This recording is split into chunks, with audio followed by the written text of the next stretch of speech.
The subcommittee will come to order. I want to thank the members of the subcommittee who have joined us today for participating in this legislative hearing. This afternoon we will examine a very important bill introduced in February by my dear friend from Illinois, Congressman Dan Lipinski, and I want to commend him for his leadership on this issue. And at this point, I want to ask unanimous consent that Congressman Lipinski be allowed to join us on the dais, be allowed to have an opening statement, a 2-minute opening statement, and be allowed to ask questions for 5 minutes at the conclusion of the opening statements and also the questioning by members of the committee. I hear no objections, so ordered. The chair recognizes himself for 5 minutes for the purposes of an opening statement. H.R. 4692, the National Manufacturing Strategy Act of 2010, has bipartisan support from members of Congress, including many who serve on this subcommittee. Addressing manufacturing issues is not new to this subcommittee.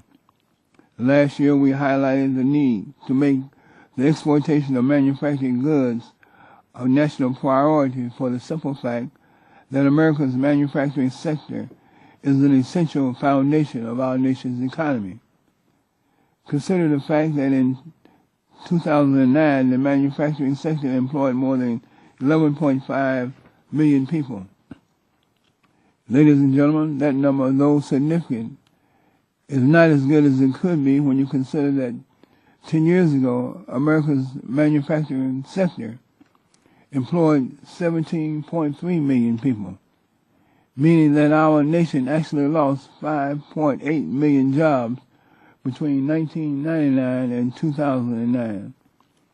The bill we're considering today seeks to make a significant difference in helping to restore and reposition our nation's manufacturing capacity so that American workers can better compete in today's global economy. Today we're still fighting our way through a global financial crisis, and we are facing aggressive competition from other industrialized nations as well as emerging countries. Some of our manufacturing competitors have designed and implemented 5 or 10-year strategic plans to allow their economy to not only compete globally, but also to export their goods to our market here at home. The sad fact of the matter is that these international markets are not reciprocating by welcoming U.S. goods to their marketplace. In recent years, the U.S. has actually lost market share to growing export countries like China, Southeast Asia, and India. If we do not act now, this steady decline will increase. We simply cannot allow that to happen, and thankfully, President Obama agrees. I commend the President for the significant steps he's already taken to strengthen our manufacturing sector. The President's Council on Advisors on Science and Technology continues its assessment of the state of our nation's manufacturing sector, its policies, and its initiatives.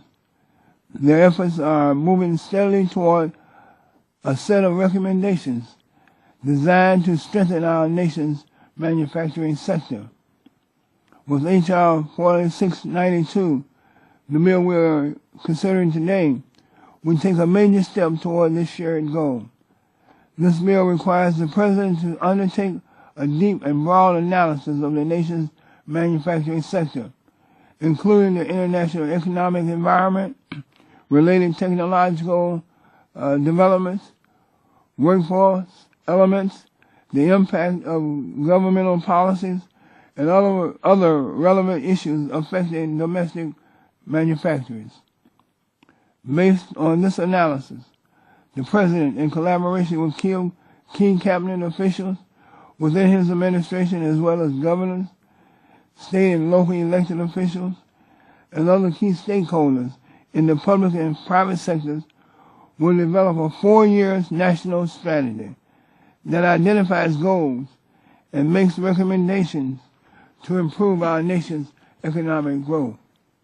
Key provisions of this legislation include a provision requiring that the proposed national strategy be delivered to Congress and that it be published on a website to allow the American people to be able to monitor for themselves our efforts to change our course as we work to return the American workforce to the front line in terms of manufacturing skills and innovation.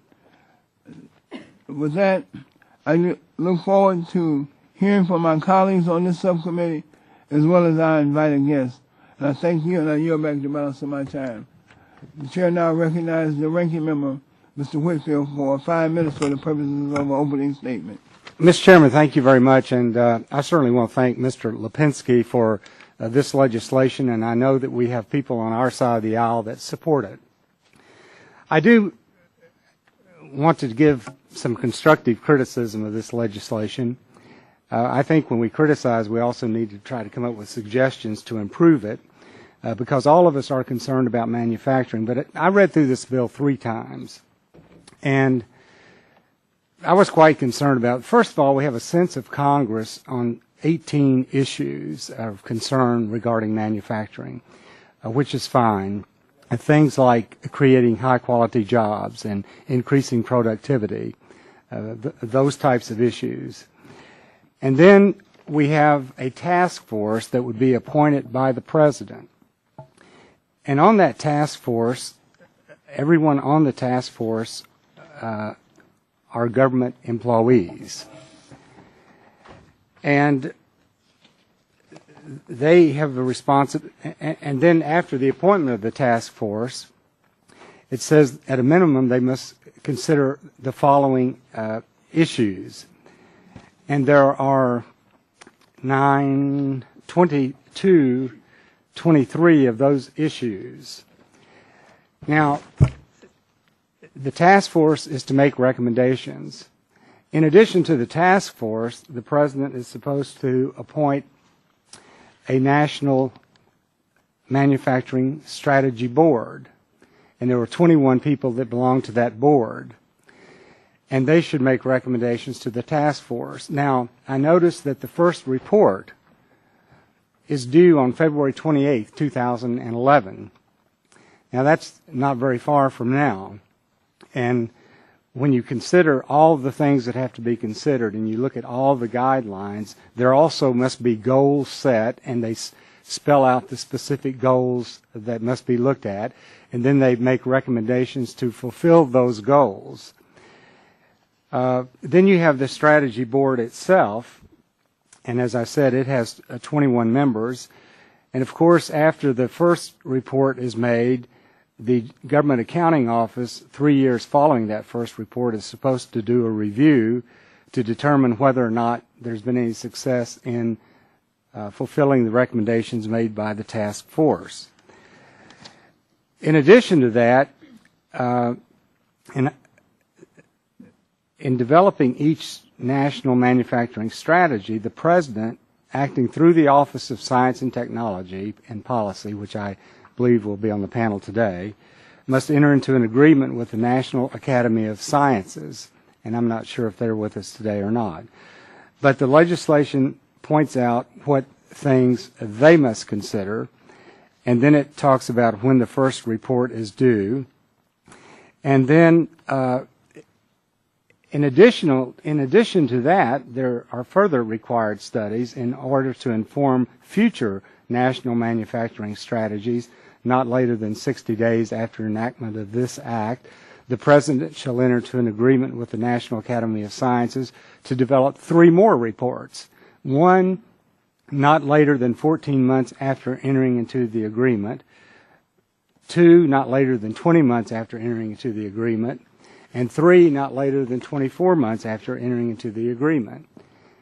And while I've not had the opportunity to look at this in great depth, it would appear to me that there may be some ways to even make this legislation more effective than it would be by maybe merging the strategy board and the task force and bringing in the private sector people along with the government people on the same board.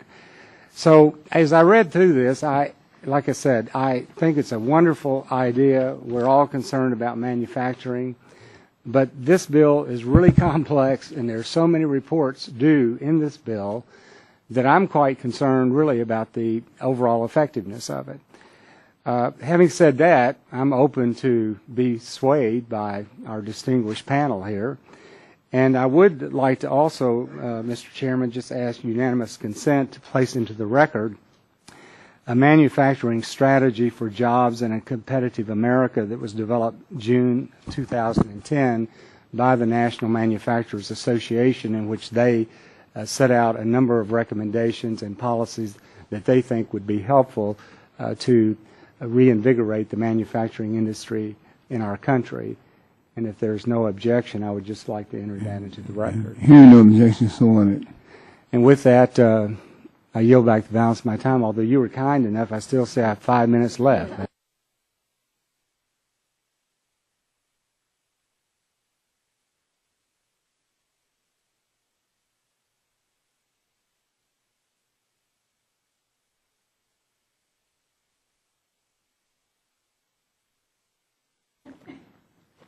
Thank you, Mr. Chairman. Ranking Member Whitfield, thank you for holding the hearing today on H.R. 4692, which relates to a subject that is very near and dear to my heart in the 5th Congressional District, which is manufacturing. As many of you are aware, the heart of the Midwest is dependent on manufacturing and agriculture to retain a viable and strong economy. In these tough economic times, it is important that Congress protect these dedicated, hardworking Americans. Ohio employs roughly 629,500 individuals in the manufacturing sector. In my congressional district is the largest manufacturing district in Ohio and the 20th largest in Congress. I do have some concerns, as Mr. Whitfield pointed out, with the legislation, and others that have gone through and other pieces of legislation have gone through the committee, as we continue to see an expansive federal bureaucracy and the creation of new studies and other federal programs, as well as the creation of new commissions. When it comes to a national manufacturing strategy to strengthen our manufacturing sector and help create jobs and business, we do need a common sense approach. Many companies and organizations are instituting their own national manufacturing strategy, and one that does not need the taxpayers' dollars and studies to accomplish it. Congress needs to create better tax policies and extend current tax reductions for businesses small and large who keep Americans employed and create jobs for the unemployed. Not to burden businesses and the American people with job-preventing legislation such as cap and trade and the health care legislation, but pass the pending free trade agreements to create a level playing field with other countries and not impose harmful rules and regulations that burden or hinder industries, hinder economic growth, and create much uncertainty that keep dedicated, hardworking Americans from obtaining jobs. With that, Mr. Chairman, I look forward to today's witnesses and working with the committee on the manufacturing issues that face our country today. Thank you, and I yield back. The chair recognizes Dr. Gingrey for 2 minutes. Mr. Chairman, thank you. And I want to thank you for calling today's hearing on H.R. 4692, the National Manufacturing Strategy Act of 2010. Improving manufacturing needs to be a major focus for us to get people back to work and to grow our economy. And Mr. Chairman, I appreciate your willingness to have the subcommittee receive testimony on this important issue. Over the past decade, we have seen a once robust sector of the economy in decline. As the majority memo for this hearing indicates, we have lost 5.8 million manufacturing jobs since 1999. Given the success of this industry in the past, this statistic is decidedly negative. Furthermore, manufacturing continues to represent a smaller portion of the overall economy, given that we have lost market share to our foreign competitors. Mr. Chairman, 2 to 3 times a year, I convene a meeting of leaders from across the industry. I call it my Manufacturing Advisory Committee, to advise me on how policy coming from Washington affects their ability to run their businesses. This is of course, in my 11th Congressional District of Georgia. I held one of the meetings on Monday, just this past Monday, at Dow Chemical in Marietta, Georgia, and during that roundtable session, the message I received from them was overwhelmingly clear. Current Washington policies are not helping create jobs or lower the cost of doing business. Instead, proposals like cap and trade and the newly enacted health care law, Patient Protection Affordable Care Act of 2010, they're only adding to regulatory burden placed on these companies. Additionally, we have not helped these companies expand their markets by enacting existing free trade agreements, Panama, Colombia, South Korea. We have not provided incentives to foreign companies to invest in the United States by lowering our corporate tax rate. One of the largest manufacturers in my district even told me that foreign manufacturing companies, his company, and I won't mention the name of the company, but it's a Japanese company, they want to bring jobs to hard-working Americans. They will hold off on making those investments because of the current policies being pursued by this administration and Congress, and more importantly, the uncertainty of really not knowing how to deal with what's coming next. So, Mr. Chairman, I do applaud my colleague and good friend from Illinois, Mr. Lipinski, for raising the awareness of these important manufacturing issues. I look forward to hearing from our panel of witnesses and on how to grow manufacturing in the United States. Indeed, we look forward to that, and I yield back my time. The chair recognizes Mr. Green for 2 minutes. Thank you, Mr. Chairman, for holding the hearing. I want to thank our colleague, Mr. Lipinski, for introducing this important piece of legislation, which I'm a co-sponsor. It's important that we closely examine the issue of domestic manufacturing and how we can bolster our economy by supporting our domestic manufacturing capabilities. I'm a co-sponsor of this bill because I believe it takes the right approach toward analyzing our country's capabilities.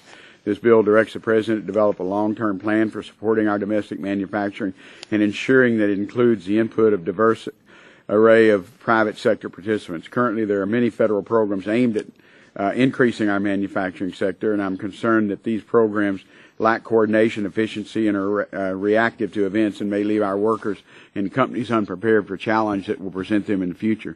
It's important that we put Americans back to work, and one of the ways we can accomplish this is by improving our capacity of manufacturing. Our district in Houston has a great deal of manufacturing related to the oil and gas production, refinery, and chemical industry, but we have capacity to do more.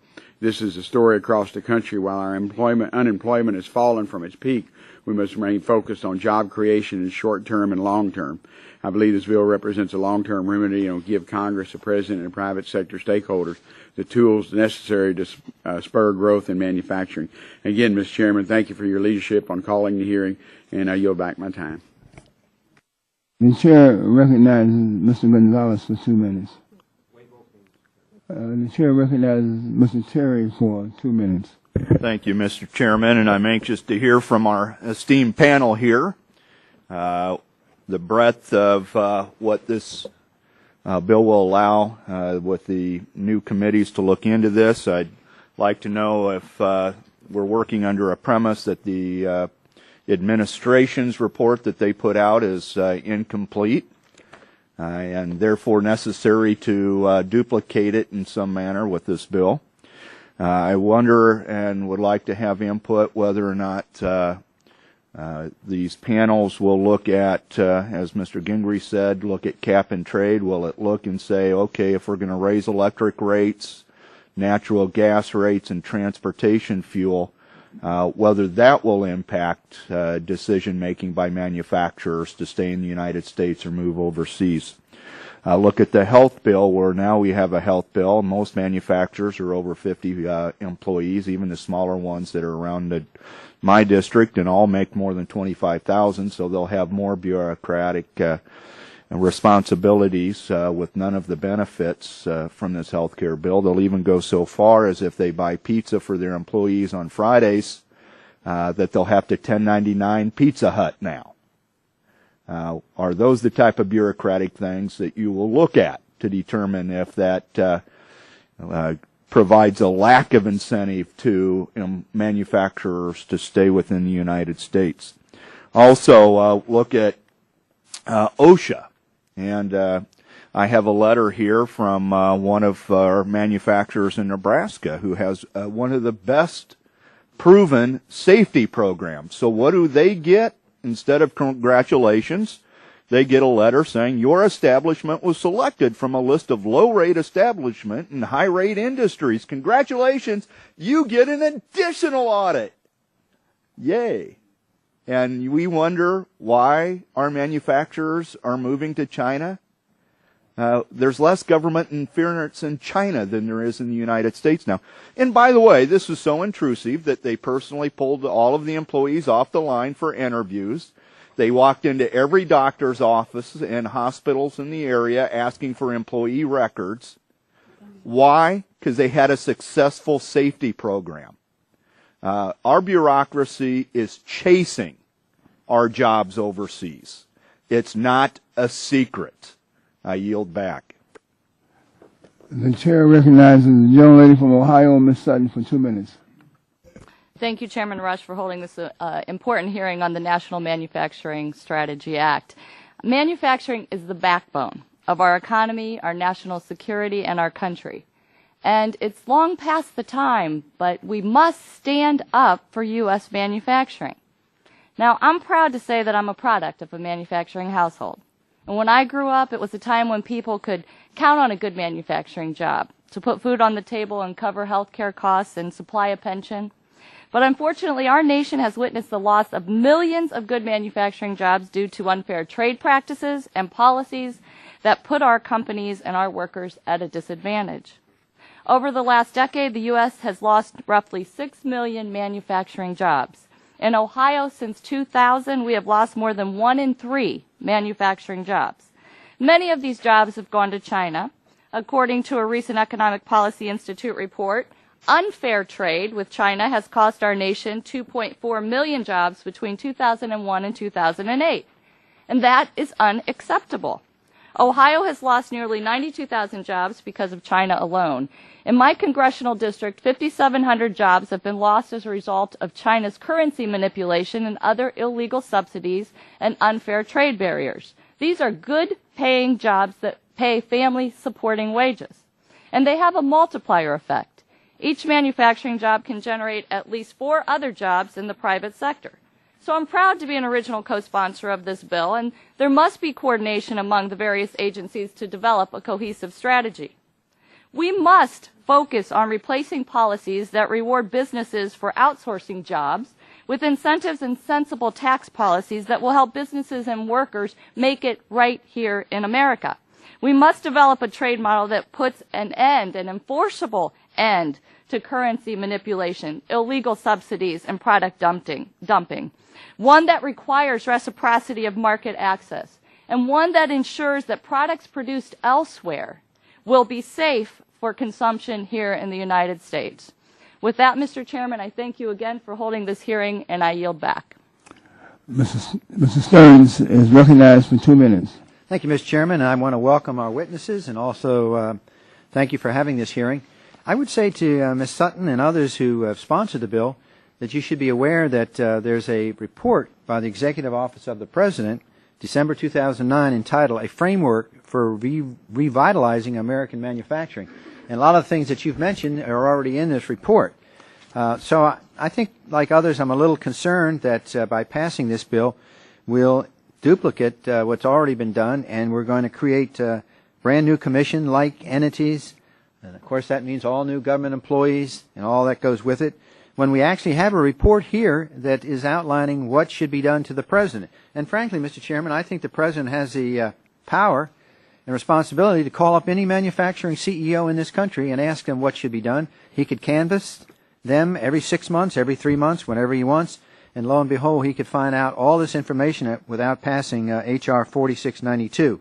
The other thing I have concern about is people talk about the loss of manufacturing jobs, and I think that's true. But I think one of the reasons is because the corporate tax rate is too high in the United States. I got a graph here. In 1981, the United States was over 40% corporate tax, and most of the OECD countries were at 45%. Do you know what it is today? The United States is at 35%, and the OECD countries, on average, are less than 25%. So right there is something that immediately, Mr. Chairman, that we lower the tax rate for corporations. That would be a big incentive for corporations to continue manufacturing. Also, I think as mentioned, signing free and fair trade agreements to open up new markets is a good idea for American products.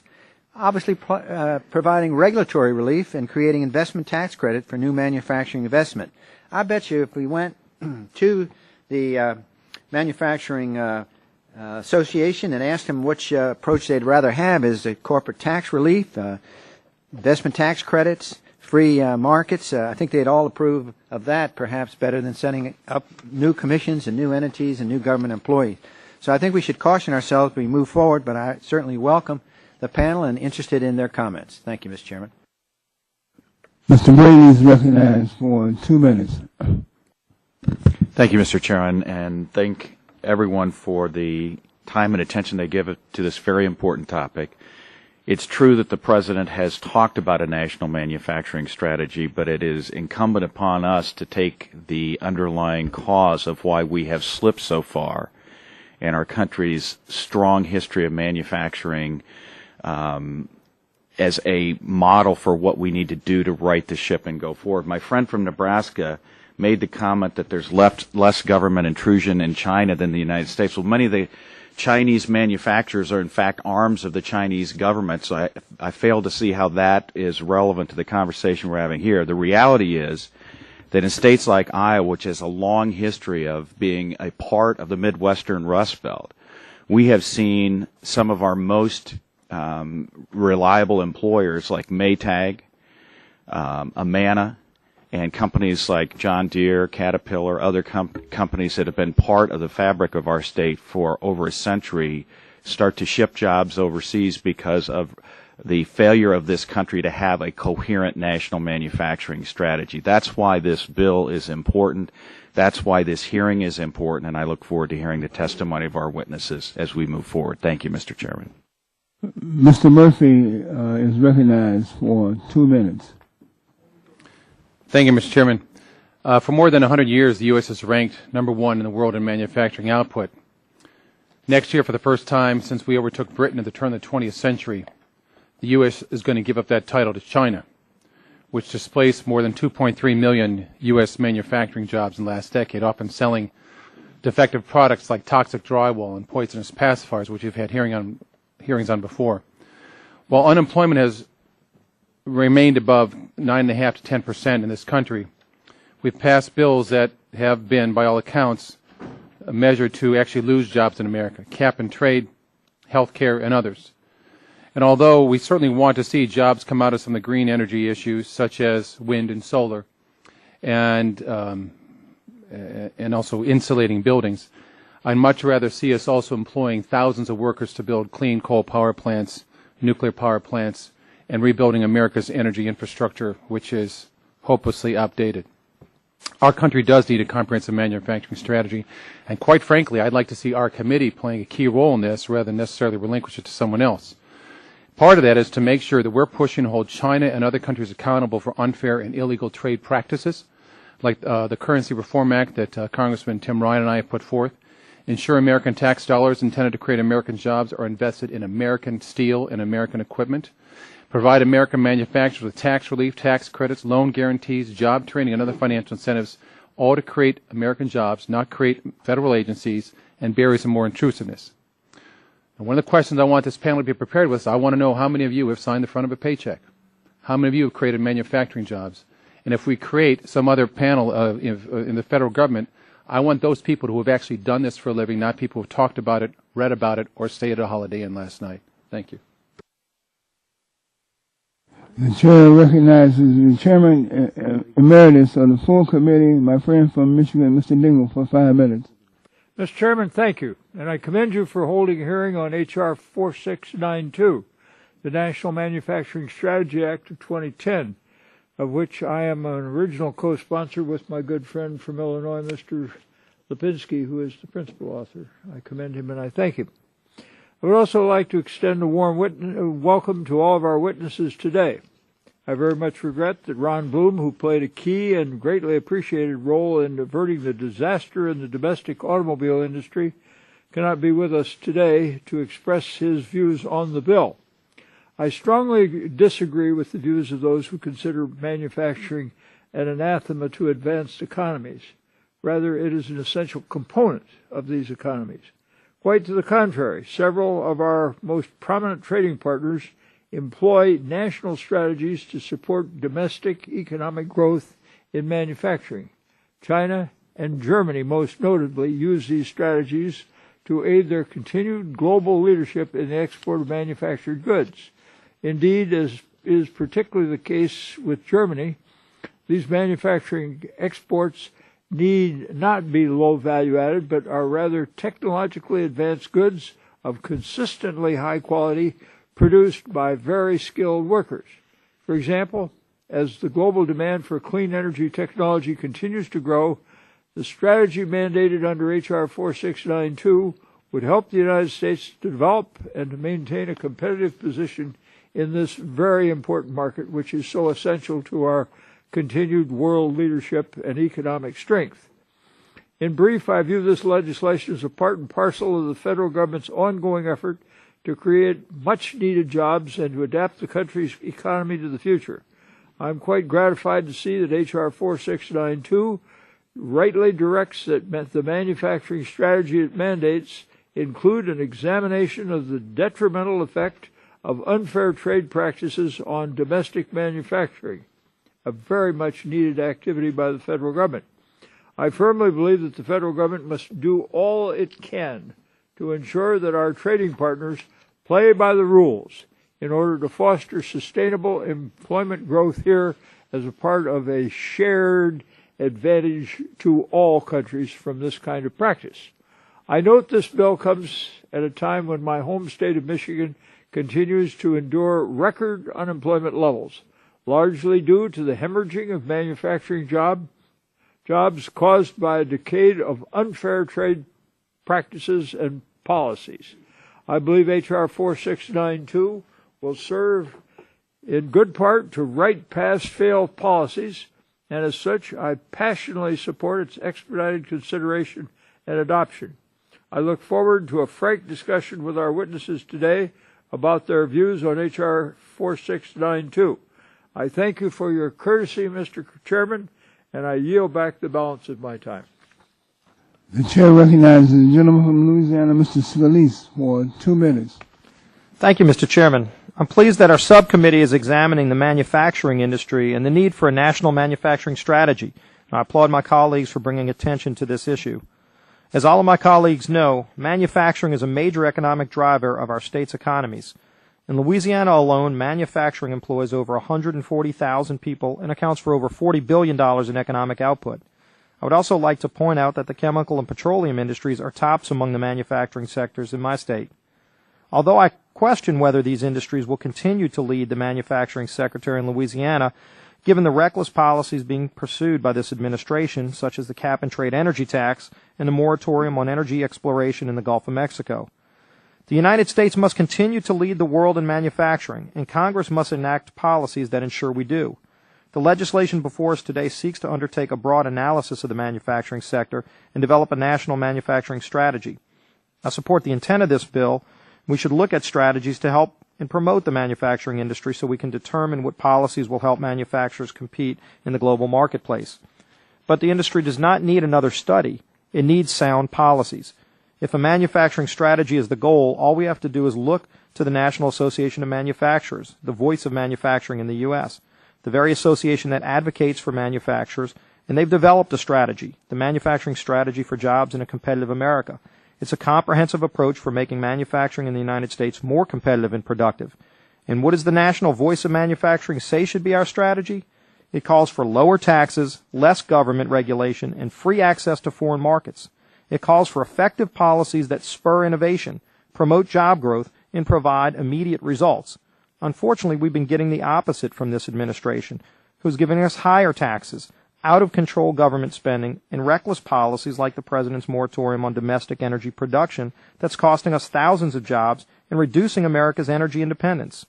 It's no wonder that this reckless agenda has cost our nation millions of jobs at a time when we should be sharply focused on creating jobs. I look forward to hearing from our panelists today on the merits of H.R. 4692 and on manufacturing strategies that have already been proposed. Thank you, and I yield back. The chair recognizes the vice chair of the subcommittee, the gentlelady from Illinois, Ms. Schakowsky, for 2 minutes. Thank you, Mr. Chairman. I'm really excited that we're having this hearing today. I think it is probably one of the most important questions that we can deal with in our country. The manufacturing sector has taken an enormous hit in recent years. Over 10 years, from 1999 to 2009, nearly 6 million manufacturing jobs, more than a third of the entire sector, were lost. There's been many factors which I'm sure a lot of people have talked about, including tax incentives for companies that move jobs overseas. The House has passed a number of bills to rein in those tax advantages, but I think more should be done. Under the bill before us, every 4 years, the President would have to issue a manufacturing strategy that considers federal policies, including tax policy, and how they promote or harm domestic manufacturing. I think a critical component is the promotion of domestic manufacturing, and I'll continue to advocate for rewards for businesses that create a real partnership with American workers, engage in good corporate practices, and improve our standing in the global marketplace.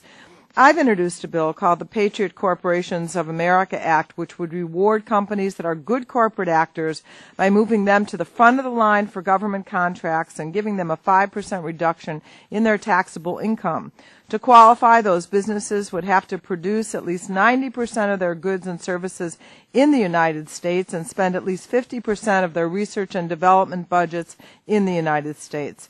There is no good reason that the trend of job loss in the manufacturing sector can't be reversed. There is great potential in our American companies. In Illinois, academic researchers and private labs are doing amazing things with nanotechnology, while smart, thoughtful individuals are transforming educational systems to educate our children in ways that will prepare them for advanced manufacturing careers. I am optimistic about the future of manufacturing in America, and I hope this hearing will help us better understand just what our next steps should be. I thank you again, Chairman, and I yield back the balance of my time. The chair recognizes now the author of the legislation that we are considering, the gentleman from Illinois, Mr. Lipinski, for 5 minutes, for 2 minutes, for the purposes of an opening statement. Thank you, Mr. Chairman. I'd like to request unanimous consent that my written statement be put in the record. Hearing no objections, so ordered. I'd like to thank my good friend Chairman Rush, as well as Ranking Member Whitfield and the subcommittee for scheduling today's hearing. The Strategy Act has over 50 bipartisan co-sponsors in the House in support of a wide-ranging group of organizations. And at this time, I'd like to request unanimous consent to enter into the record letters of support for this bill from some of these organizations. Hearing no objections, so ordered. I'd also like to request unanimous consent for the record to remain open for 3 days to allow other pending letters of support to be entered. Hearing no objections, so ordered. Thank you, Mr. Chairman. I look forward to hearing testimony from our witnesses and would especially like to welcome Bill Hickey, president of Lapham Hickey Steel, a family-owned steel manufacturer located in my district. Almost one-third of domestic manufacturing jobs have disappeared in the past decade, and manufacturing share of GDP is roughly half of what it was in 1980. It is clear that allowing this trend to continue will further undermine the American economy and the middle class, and also undermine our defense capability, leaving us strategically vulnerable. To help avoid this, I introduced this Strategy Act. Although we currently have numerous federal programs and policies designed to support American manufacturing, they are generally disjointed, ad hoc, and reactive, diminishing their impact. The goal of this strategy is to harmonize manufacturing policy and make it more unified, coherent, forward-looking, and results-oriented. It's important to point out that this is not an industrial policy or a command market approach. Instead, it is a way to coordinate policies in order to better support American entrepreneurship and job creation. This bill was developed over many months with input and feedback from large and small businesses, academics, trade associations, and labor groups. I look forward to hearing from the witnesses and working with the members of the committee and others to examine ways we can improve upon this bill. I have heard some recommendations for changes we may make to this bill, and I'm looking forward to working with members of the committee and others, as I said, and perhaps we can incorporate some of these changes and make this a better bill, because that, in the end, is the goal to make manufacturing stronger in America, because it's certainly something we need for our economy and for our national defense. I yield back. It is now my privilege to officially welcome the witnesses who have sacrificed their enormous and important time to be with us this afternoon for the purposes of this hearing. On my left, the Honorable Anish Chopra.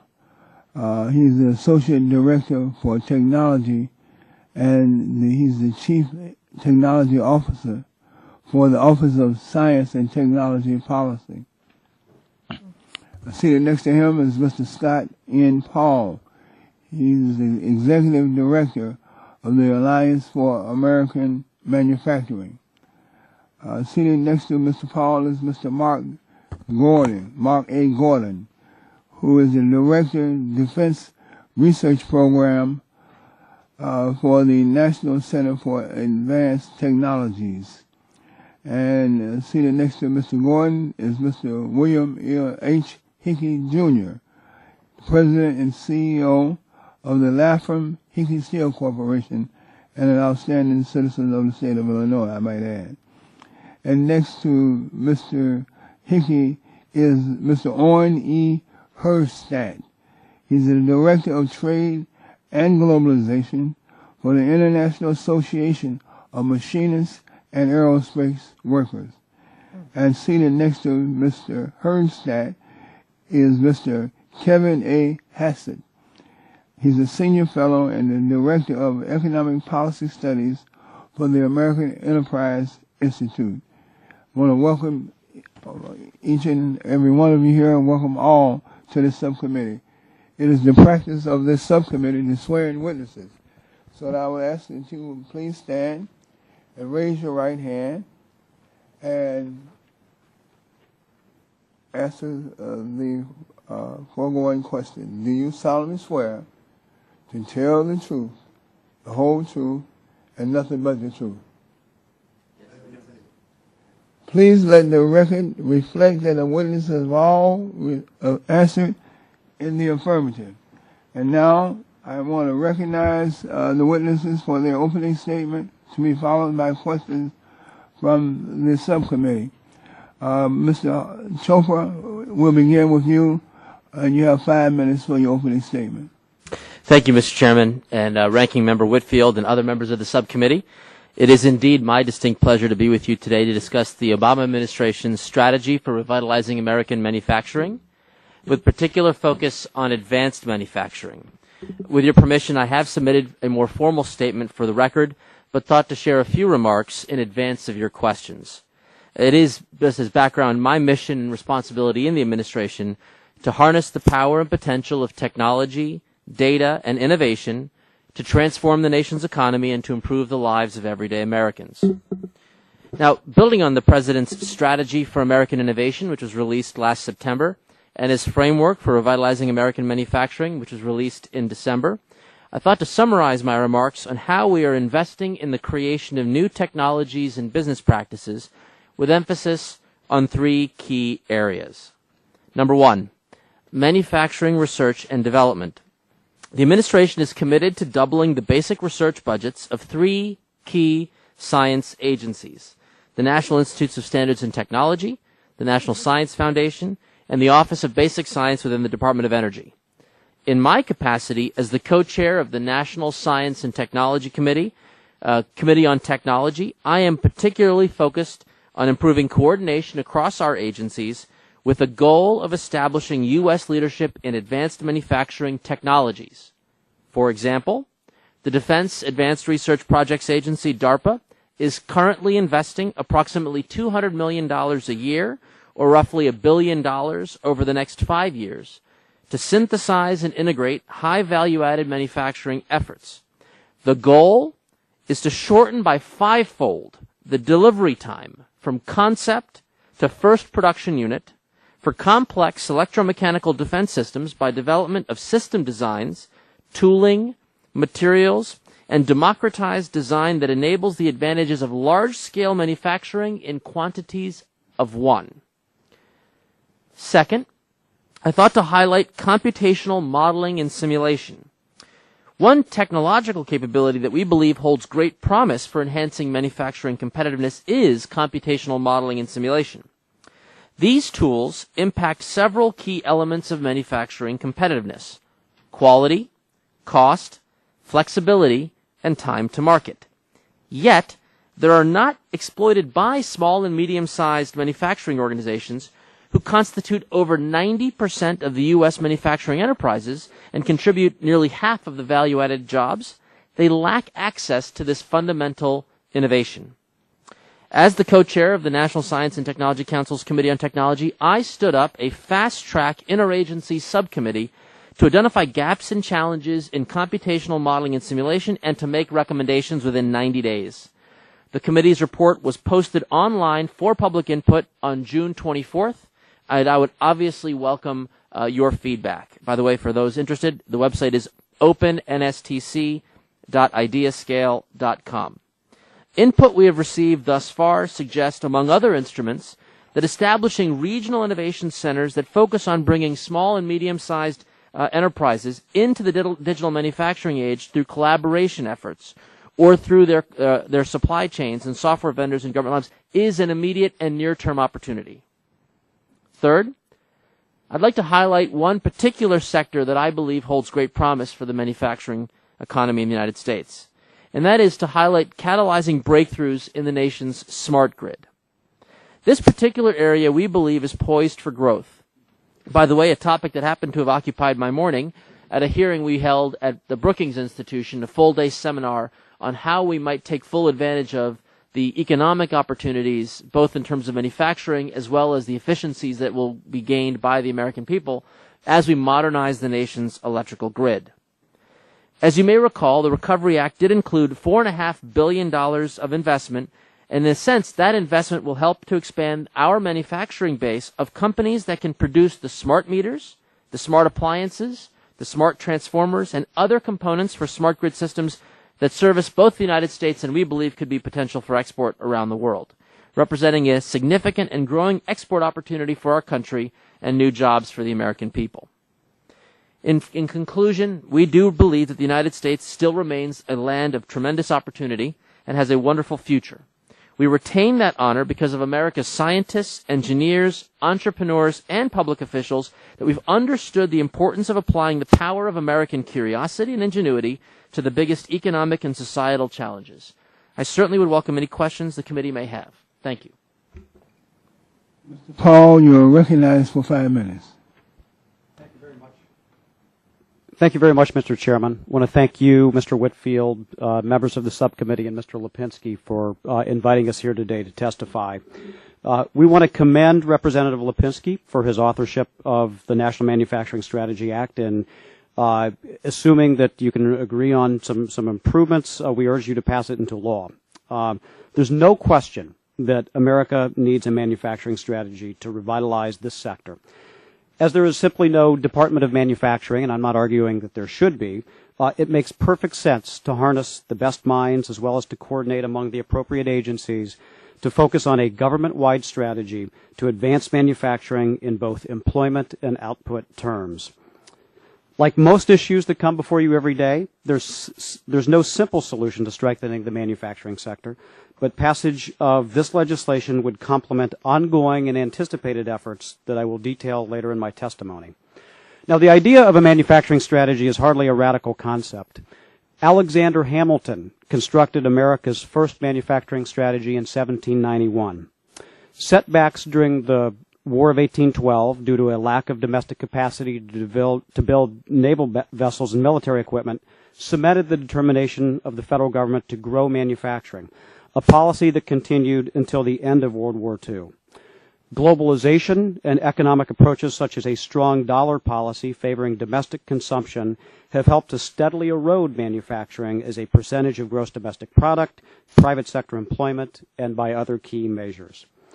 The idea of a manufacturing strategy is also not a partisan one. President Reagan, spurred on by a Democratic Congress, adopted a flurry of measures to counter a grossly imbalanced trade relationship with Europe and Japan in the 1980s. The Plaza Accords, which raised the value of currencies in Japan and Europe relative to the dollar in a managed way, had a positive effect on lowering our trade deficit. Key government investments in the semiconductor industry and other technologies spurred their development and commercialization. President Reagan signed into law enhanced Buy America requirements for certain infrastructure projects to boost domestic employment. His administration implemented the market-oriented sector-specific or MOS talks with Japan that focused on market access with measurable results. Most recently, and has been mentioned by several members here, the Obama administration released its framework for revitalizing American manufacturing.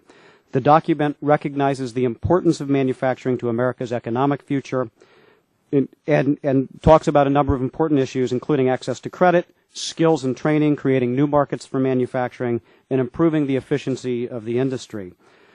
But it is no substitute for a strategic plan and for harnessing the best minds within the federal government to focus on this issue day after day. You have pointed out in excellent briefing materials the significance of manufacturing, and I'm not going to repeat those statistics and the crisis that it faces, but I do want to mention and add a few new thoughts to this. The crisis we've seen in manufacturing has really been turbocharged over the last decade, and I attribute it to two fundamental things. First is the emergence of China as a key competitor and the way that we approach that by passing PNTR in 2000. And second, and most acutely, is the collapse of the auto and housing markets that we've seen recently. We've seen problems with manufacturing in the Bush administration. While the U.S. economy expanded 17% from 2002 to 2007, manufacturing expanded only by 5%. We've also seen 50,000 manufacturing facilities close down over the last decade, which is an extraordinary rate. And according to Richard McCormick, who is the editor of Manufacturing News, there are only 1,000 facilities in the United States that employ more than 1,000 people now. Consider that in our manufacturing history. The trade deficit in manufactured goods has quadrupled since 1997, and we already have significant and growing trade deficits in both high technology and green technology products. Now, there are a lot of issues on which we could focus, and we submitted a letter today that I'm happy to submit to the record to the Speaker of the House, detailing a number of steps that we think would be advantageous to supporting manufacturing, that would complement some of the ideas that have been suggested by the National Association for Manufacturing. I also would submit to you that we issued a book and gave it to every member of Congress last July called Manufacturing a Better Future for America, which was written by a number of key industry experts, including a former Reagan administration official with more than 300 pages of suggestions on how to improve the manufacturing sector. I commend that to your attention as well. I want to close by saying that this is an issue, if for no other reason, for no economic reason or policy reason, is simply a matter of what your constituents want. We commissioned a poll which was conducted recently on a bipartisan basis by Mark Mellman and Whit Ayers. It found overwhelming support for the idea of a national manufacturing strategy. 78% of the American people supported it, want to help manufacturing. The support is broad and deep. It's Tea Party members, it's union households, it's in the South, it's in the Midwest, and so we commend that to your attention as well. We thank you for having the hearing today. The chair recognizes Mr. Gordon for 5 minutes. Good afternoon. Chairman Rush and members of the committee, I am Mark Gordon, Director of Defense Programs at the National Center for Advanced Technologies and a member of the Executive Committee of the Manufacturing Division at the National Defense Industrial Association. On behalf of our 1,700 corporate members, including 83,000 individual members, I'm pleased to appear before the House Committee on Commerce, Trade, and Consumer Protection to emphasize the importance of manufacturing and to support H.R. 4692 in calling for a national manufacturing strategy. Based upon your request to discuss topics of import and consideration of that bill, I would like to address three questions. Is manufacturing important to our country? Do we need a national manufacturing strategy at all? And are there modifications to the bill which may strengthen the process and the resultant strategy? First, we've already heard a lot of numbers about the importance of manufacturing. I won't add to those, but I will say that one of the critical elements about manufacturing is that it creates wealth within the U.S. by producing something of value from common components or materials. This is critically important in comparison to wealth transfer or other service sectors. The jobs produced by the manufacturing activities are generally high-paying and represent an entree into the middle class for a large portion of the workforce. And also, manufacturing multiplies each dollar spent in that sector into an additional $1.37 of economic activity, higher than any other sector. In terms of national security, we depend heavily upon our domestic manufacturing capabilities. The Defense Department relies upon domestic manufacturing to equip our warfighters, and our national security is supported by our economic strength and viability. So obviously we need active support from Congress to support manufacturing. Do we need a manufacturing strategy? Absolutely. There are many groups from government, from industry, and academia which are chartered to further domestic manufacturing agenda, but they're not sufficient or strategic enough to deliver the goals of H.R. 4692, a national strategy for manufacturing in the U.S. Government bodies continue to work on policy, technology, and other concerns, but they're the implementation path of a strategy and not setting that strategy. Industry groups like NDIA and a host of others propose investment changes, policies, incentives, and a level playing field, which are vital issues, but they do not represent that comprehensive strategy. And academia pursues activities that furthers the body of knowledge in manufacturing, but does not have that strategic division. We need to have these existing groups work together, and I believe that that overarching strategy from this bill will fit that need. Now, a quadrennial manufacturing strategy as proposed by the 4692 would also provide a stable, well-planned national vision for aligning this public and private and academia investment opportunities at the highest level. And we've heard about the dangers of uncertainty. I believe that private industry responds to certainty and stability with investment. And so the existence of a strategy could lure greater corporate investment domestically. There are also structural problems that are talked about in papers by Greg Tassi, a senior economist at the National Institute of Standards and Technology, that talks about the flaws in classic economic theory to the high-tech industry, where laws of comparative advantages and reactions to that law do not hold up in terms of the data that we are seeing in our last 3 recessions. In addition, in a March 2010 letter to Secretary Locke, the Department of Commerce's Manufacturing Council also addressed this structural change in our economy, which has led to a high degree of uncertainty and will require a comprehensive set of solutions to resolve. Finally, I note that the President has recently set an ambitious goal of increasing the exports of the U.S. by 3 times. Considering this goal, especially in the context of manufacturing being the largest export sector, it's quite obvious that a manufacturing strategy would be a major enabler of this effort. Modifications to the bill would strengthen the process and the strategy. I believe while the overall content and the intention of the bill is excellent, there are some changes during the markup of 4692 that could strengthen the purpose, process, and eventual strategy.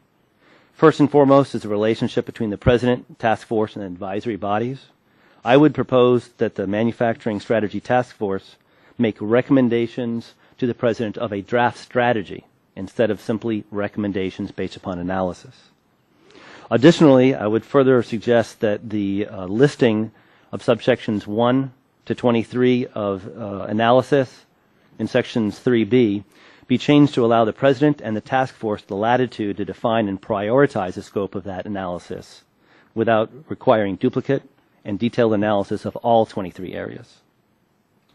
And finally, the modification that may be necessary is the schedule, taking into account the initial stand-up period of the President's Cabinet and advisors. NDIA and its members strongly endorse H.R. 4692, requiring the President to conduct a quadrennial national manufacturing strategy. I look forward to your questions. The chair now recognizes Mr. Hickey for 5 minutes for the purpose of the opening statement. Thank you, Congressman. Thank you for the kind words before. And I want to thank Mr. Whitfield for his comments about manufacturing. Could you turn your mic on, please? I'm sorry, is it on now? I'm Bill Hickey, president of Lapham Hickey Steel Corporation of Chicago. Lapham Hickey Steel is a family-owned and managed steel service center founded in Chicago in 1926. Today we have 7 locations in the states of Illinois, Wisconsin, Ohio, Minnesota, Connecticut, and Alabama. We currently employ about 550 people. The steel service center industry is at the heart of the manufacturing economy in the United States. We as an industry and a company purchase large quantities of steel products from producing mills and either distribute those products in smaller quantities or process that steel through specialized machinery to allow our customers lower costs in the manufacturing of their products. Our company processes steel and sells that processed product to customers across North America. We have thousands of customers in transportation, construction, metal fabrication, HVAC, machine tool, power generation, wind energy, and this is just to name a few of the industries in which our customers produce manufactured products. We are also in the very strategic position of a company as we view the full spectrum of manufacturing economy in the United States. I say this since our major suppliers are the steel companies that manufacture steel in the United States, and the vast majority of our customers are consuming the products we sell them in the United States. Now that I have given you some background on my 35 years of working in the U.S. economy and what economic function the firm I lead performs, I have to tell the subcommittee that I believe we as a country have to grow, mine, and manufacture for our economy to create wealth needed by our citizens and our government. We as a country have experienced much economic and social pain in the last several years. I believe this economic pain was caused by the massive imbalances that have occurred in our economy. Part of these economic imbalances have been the large-scale destruction of the manufacturing economy in the United States in the past 10 years. Here are some of the facts which we've already mentioned, but these are the facts that I see, these are the facts that I live, these are our customers that have been devastated over the last 10 years. The U.S. manufacturing workforce has declined from 17,250,000 in 2000 to 11,549,000 in 2010.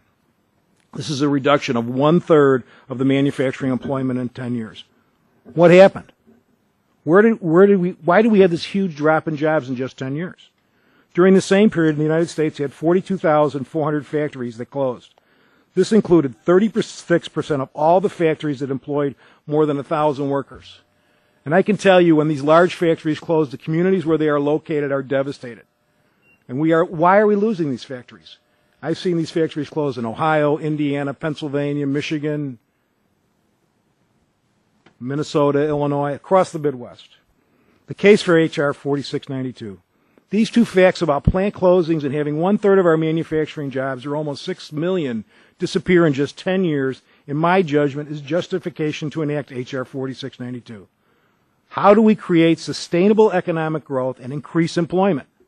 This is the first point in the policies that this Congress should promote and will be required once this act is passed into law. A focus of this act that I believe is needed today is the Manufacturing Strategy Task Force. I am a member of the Department of Commerce Industry Trade Advisory Committee 12. This committee advises the Department of Commerce and the USTR on trade policy.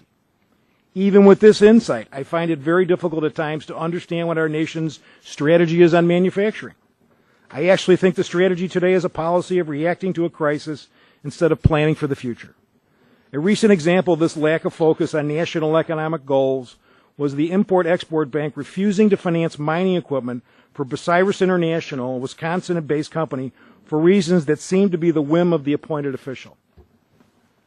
If we had a national manufacturing strategy in place in the last 10 years, would we have lost or greatly diminished our manufacturing capacity in televisions, auto parts, bicycles, cell phones, furniture, toys, computers, textiles, in a large cross-section of industries that I won't have time to go into talk about?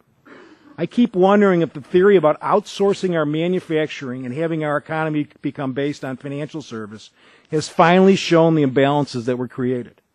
With the National Manufacturing Strategy, we as a country will now have the opportunity to have a real debate on how we help Main Street provide jobs to our citizens versus having Wall Street bailed out by our taxpayers. I want to thank Congressman Dan Lipinski for his leadership. This National Manufacturing Strategy Act is but a small sample of the commitment Congressman Lipinski has to the 3rd District of Illinois and the American people. Thank you, Congressman. The chair now recognizes Mr. Hernstadt for 5 minutes. Thank you, Mr. Chair, and members. Thank you, members of the committee, for the invitation to be here today, and thank you, Congressman Lipinski, for introducing the bill, which is the subject of today's hearing.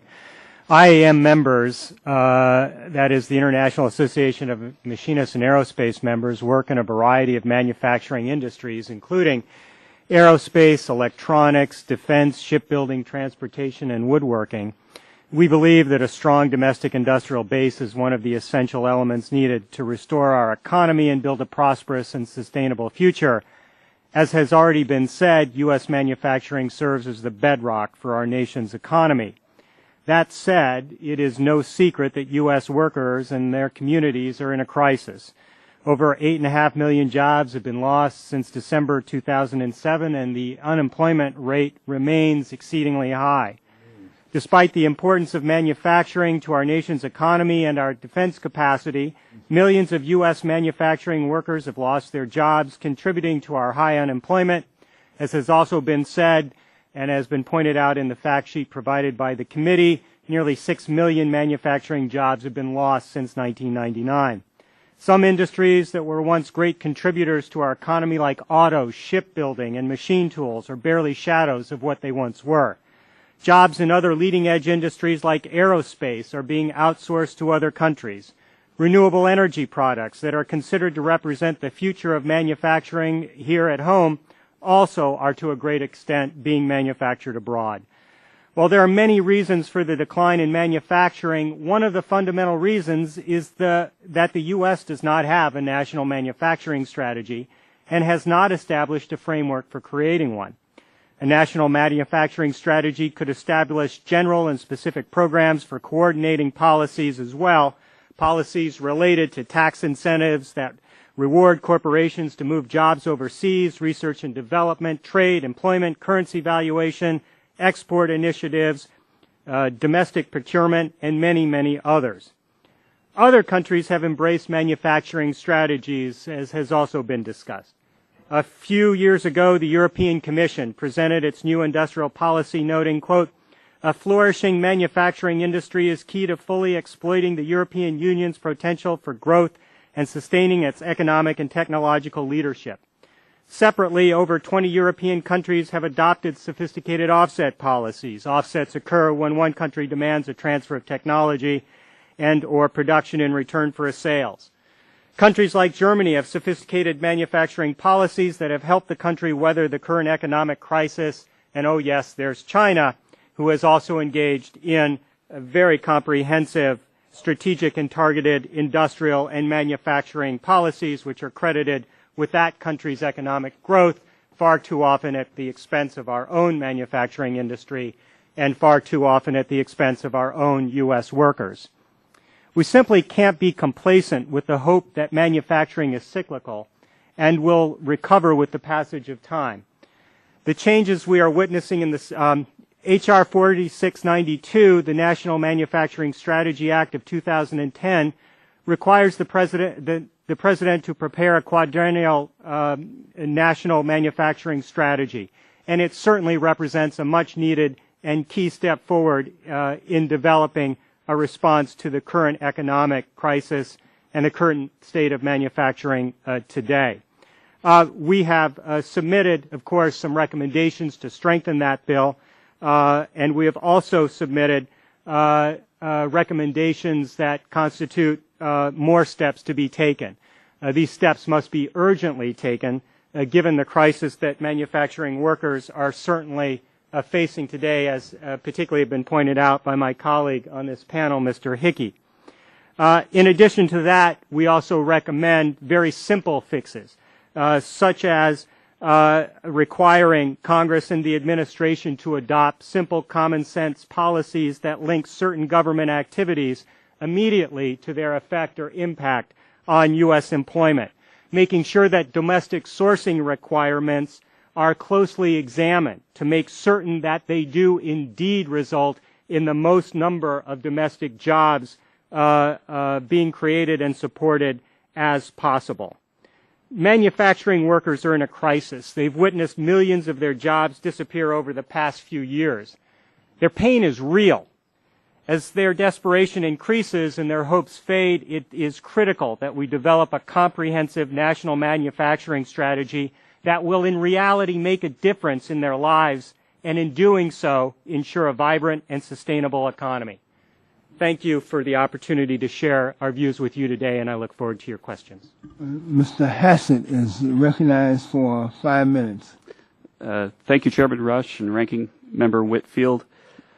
In my view, the economic science... Before the mic closer. Is it need a little bit closer? There we go. Thank you, sir. In my view, the economic science supporting this act is essentially non-existent. Accordingly, passing it into law would be a policy error. Whether the policy error is major or minor would depend on whether the Strategy Task Force and Strategy Board are, like most such entities in Washington, irrelevant. If they're not, then the act could significantly harm the business environment in the United States. In the front of my testimony, I talk about the decline in manufacturing and wonder whether it isn't parallel to a decline in agriculture that we've seen that stretches even farther back and is just a natural tendency for developed economies to experience as they mature. Now, I don't know what the right share of GDP for manufacturing is, and I would submit that the members of the committee don't either. And so pursuing a strategy that focuses specifically on manufacturing as opposed to trying to make the overall economy healthy would seem to me to be an error. Ever since the seminal work of Diamond and Merlis in 1971, economists have known that optimal economic policy should not tax intermediate goods or distort productive efficiency. This means that the allocation of capital that emerges in response to market forces should not be disrupted by special treatment for some inputs but not others. The Diamond and Merlis result indicates that an optimal policy will not favor production in one area at the expense of another. The act we're discussing today appears to insist that manufacturing receives special treatment that advantages manufacturing relative to everything else. Such a focus of policy is not defensible on economic grounds. If business activity is viewed by Congress to be disappointingly low, and with today's retail sales information, I think it's even worse than we thought, then it's wholly appropriate to consider measures that would stimulate it across the board. But when politicians pick winners and losers, they interfere in the natural economic process and inevitably cause harm. In my many years in Washington, I've acquired the opinion that we tend to appoint task forces and commissions when we know what the right thing to do is, but are unwilling to do it. Commissions and task forces make for nice speechifying, but almost always have a negative policy impact because they allow elected officials to appear to be addressing key problems without actually doing anything. Business activity in our nation is indisputably disappointing at the present time. It's urgent that policy changes be enacted before it's too late.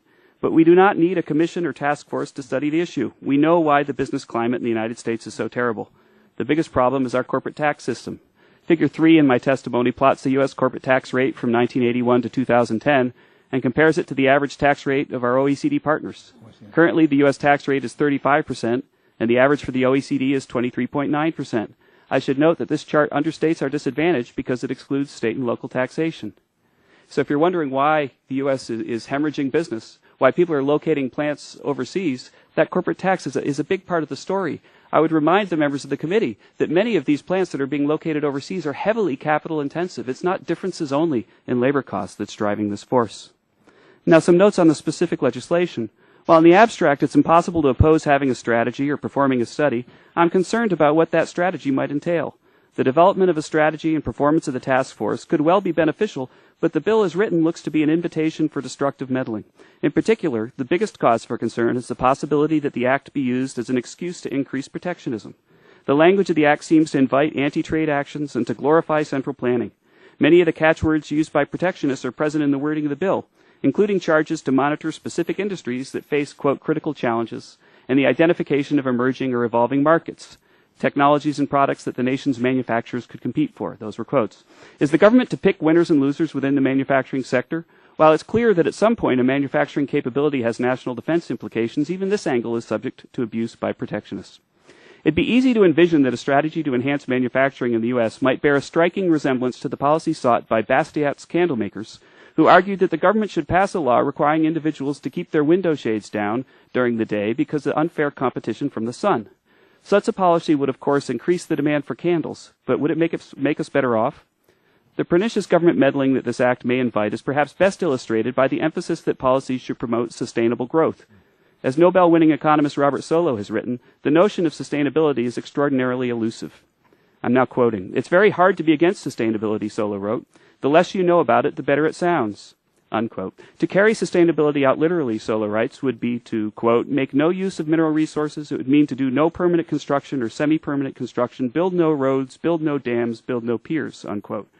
While the notion of leaving the world the same way we leave a campsite, without a trace of our present, seems romantically attractive, open quote again from Solow, "I doubt that I would feel myself better off if I had found the world exactly as the Iroquois left it." Solow struggles in his piece and develops a definition of sustainability that's to an economist quite sensible, but it seems quite far removed from the nebulous notion that those who invoke the word have in mind. But the key point I raise is that the Act seems to place a high priority on creating a strategy for sustainable growth, even though, again quoting Solow, open quote, "sustainability is an essentially vague concept, and it would be wrong to think of it as being precise or even capable of being made precise. It's therefore probably not in any clear way an exact guide to policy," end quote. Now, it's hard to conceive of what good would be accomplished by the elevation of this notion to a place at the center of U.S. manufacturing policy, but easy to conceive of bads that might follow. Mr. Hassan, would you bring your... Yeah, I've got one sentence left, sir. Okay. Thanks. The clock is so far away I can't quite see it. On balance, the same can be said for the entire Act. Thank you for your attention. Thank you so very much. A vote now occurs on the floor, so that we are going to have to recess until there are 3 votes, which should take us approximately a half an hour, give or take a few minutes. Can the witnesses remain until after we reconvene for a series of questions? Thank you so very much. Thank you, sir. The committee now stands in recess until the 10 minutes after the last vote occurs.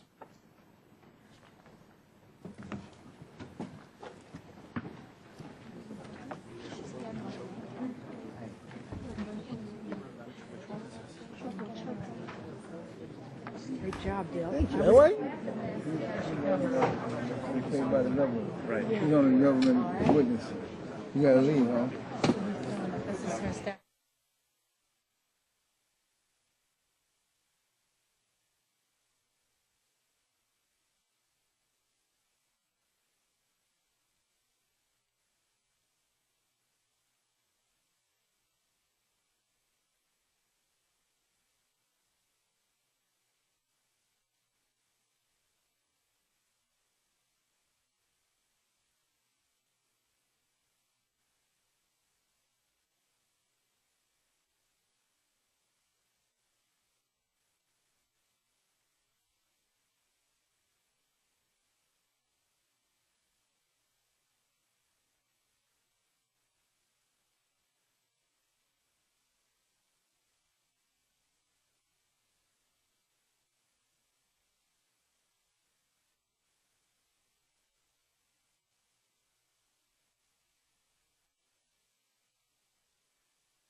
The subcommittee will now reconvene for the purposes of asking the questions of the witnesses.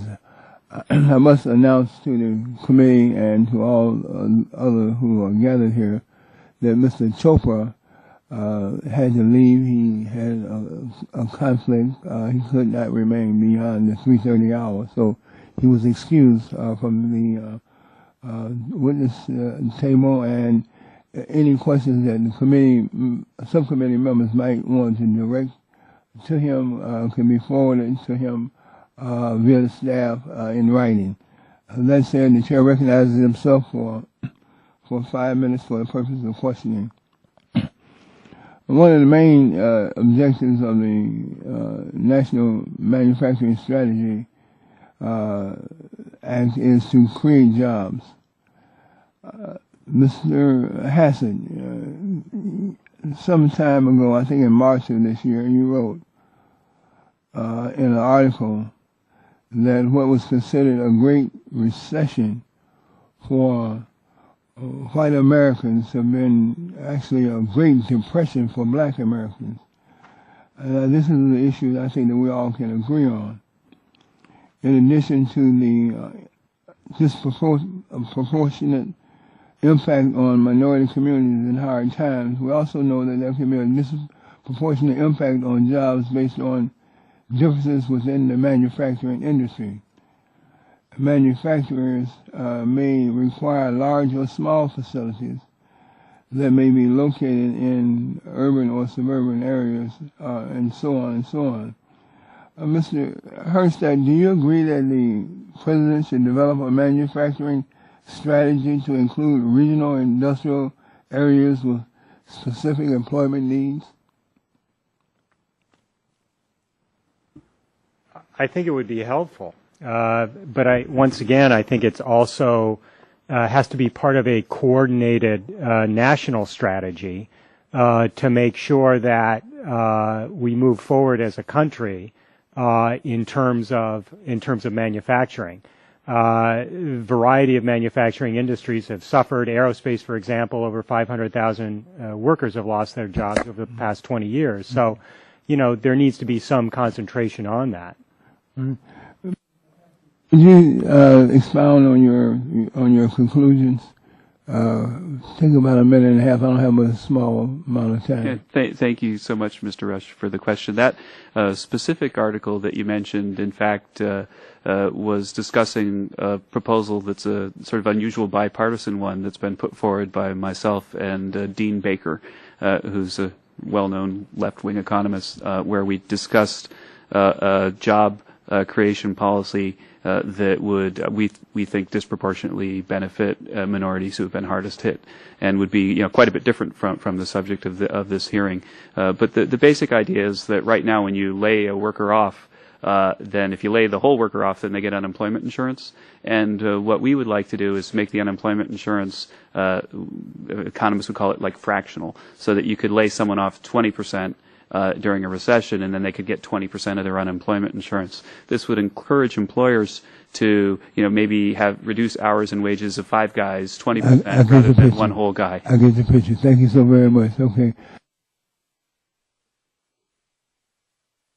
I've come from the south side of Chicago, and I've seen the devastation in all communities that I represent for the most part. Inglewood, Chatham, Woodlawn, all those communities, really their downside or downturn can really be traced back to when the U.S. Steel closed down on the south side. The Southworks closed down, and the steel industry, not your companies, and I congratulate you to it, and I commend you for it, but most of them kind of moved either offshore or moved into the Sun Belt, which left us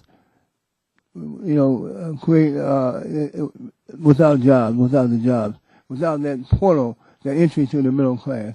Can you kind of expound on that historical picture just for a moment, if you go as briefly as you can?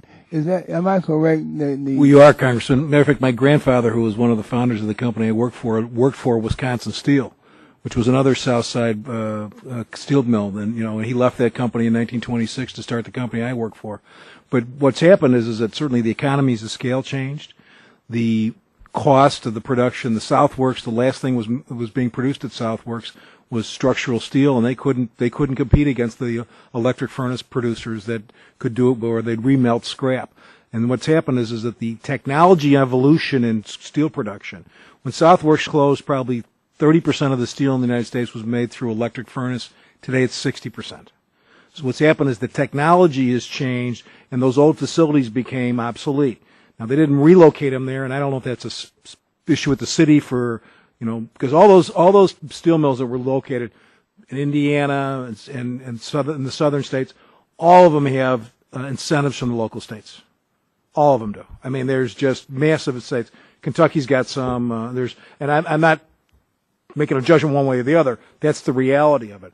You've got to bring jobs back to the cities. You've got to bring jobs. You've got all kinds of land on the south side of Chicago that would be great for manufacturing. And some of it has to do with, there's pollution issues on the property, et cetera. I mean, Congressman, why they don't develop the old Southworks, it's 200-acre city on Lake Michigan? Sure. It's a gorgeous piece of property. Right. Thank you. I yield back to the balance of my time. Recognize the ranking member, Mr. Whitfield. Thank you, and thank you all very much for your testimony. And Mr. Hickey, I certainly would like to congratulate you. Any family that can keep a business going for 84 years deserves a big pat on the back, so thank you. Mr. Paul, you and Mr. Gordon both in your comments made some reference that you thought this bill could be improved, some amendments could be made to it. Is that correct? Yes, and having worked on Capitol Hill, I know that a bill rarely ends up in the form that it started. So, and I think many of the suggestions that Mr. Gordon made are appropriate ones. But I will emphasize that I do think that the thrust of Mr. Lipinski's bill is sound and is very necessary, in part because there simply is no Department of Manufacturing. I mean, the Department of Commerce has some responsibility for manufacturing, but the Secretary of Commerce is also responsible for oceans and fish and weather and a lot of other things. And so you need that coordinated voice to have a sound strategy. Well, I mean, I think we all agree that this is a good piece of legislation, at least its purpose. And although I do also agree with Mr. Hassett that I can think of a lot of industries that need some particular attention, like the coal industry in Kentucky, like agriculture and so forth.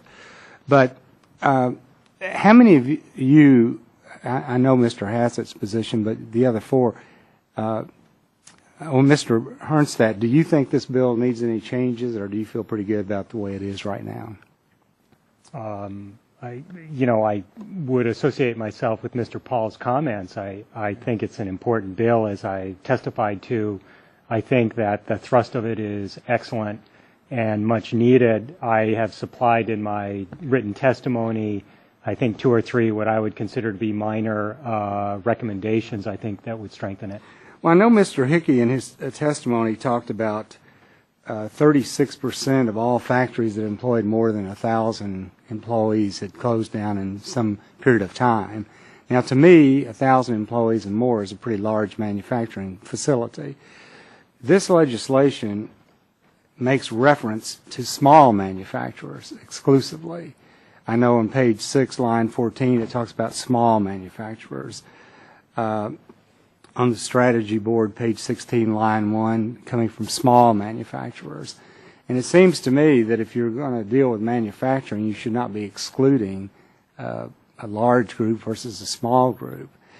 That was one comment I would make. And then second of all, when I read this legislation, you look at this the Manufacturing Strategic or Strategy Board versus the task force. The task force is all government employees. The chairman is going to be a government employee.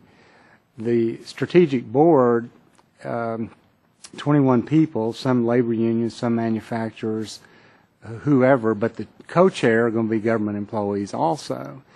And then it says that both of them, the task force and the strategic board, will make recommendations to the president.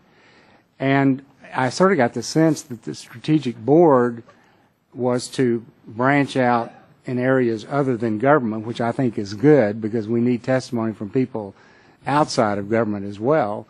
But within the task force, it talks about subgroupings, which would also include people outside of government. And then when you consider all of the studies and all of the reports, I mean, the GAO report, in the second year of the president, the first year of his 4-year term, the reports by the Academy of Sciences in 14 days, 14 months, 20 months, whatever after.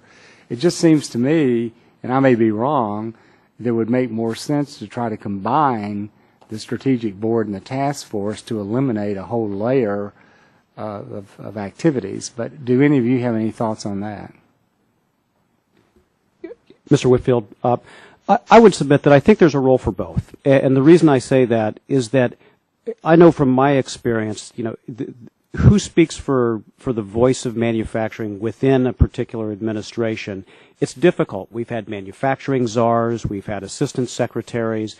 There's been a lack of coordination. I will say frankly that at the end of the day, when it comes to a strategy dealing with a topic like China, for example, that the recommendations of the State Department or the Treasury Department oftentimes trump the recommendations that an agency representing manufacturing might. And for that reason, I think it makes sense to have more coordination. I also see a fundamental role, and I agree with you, for outside involvement in informing the policy. And I don't pretend to be an expert on boards and commissions, so if there's a way to perfect it, I'd be happy to look at that. But I do see a distinct role for both. And you don't feel that large manufacturers should be excluded, do you? And if I've read the legislation as well. I don't think there is any exclusion of large manufacturers in particular. There's not exclusion, but it specifically says small manufacturers. Well, I think that that often makes sense because large manufacturers have a large voice, and I represent a number of large manufacturers as well. I think oftentimes, just as the Congress and the federal government does, very eager to look out for the interest of small businesses, and I think that goes within the spirit of what that goal tries to accomplish. Gentleman's time is up. Ms. Sutton is looking at us for 5 minutes. Thank you, Mr. Chairman. Thank you all for your testimony. Let me begin. I think, Mr. Hickey, it was you who spoke directly on the point of making things and the creation of value. And why that's so important, as opposed to, for example, other sectors. Perhaps we saw before the recession hit in this go around. We saw a lot of people making money by moving money around. Can you just amplify a little bit about why manufacturing is essential to creating real value? Well, Congressman, when you have the opportunity to take inputs and take the intellectual capital of your employees and their efforts and turn it into a valued product that has a higher value than the inputs, you are always going to create wealth. Now, sometimes you'll make mistakes and you'll make stuff that people won't buy, et cetera, but the reality is that the way to wealth is through creation of taking, you grow it, you mine it. The Congressman Whitfield talked about, the mining in Kentucky and the corn farmers and whatever, this is how you create wealth. And manufacturing is creating wealth.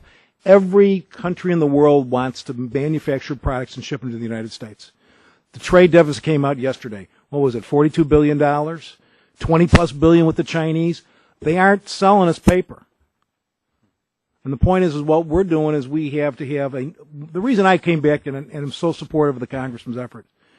Under the last administration, there was a study on the Department of Commerce by Grant Aldonis, who was Undersecretary of Commerce. I don't know if anybody, I actually had an opportunity to talk to the Undersecretary several times on the speech and this program. Very complex, very, very comprehensive study. The last item was about currency manipulation by our trading partners. And I talked to, at the time, Undersecretary Aldonis. I said, you told me this was going to be highlighted. He said, I lost to the Treasury. Well, if we don't have the whole government looking at why we are losing 6 million manufacturing jobs in 10 years, why we've had 42,000 manufacturing plants close, somebody has got to stand up and say, these are the reasons. This is why I think Congressman Lipinski's bill makes so much sense, because We've got to look at all of them. The only thing in here that we probably should have is the Department of State.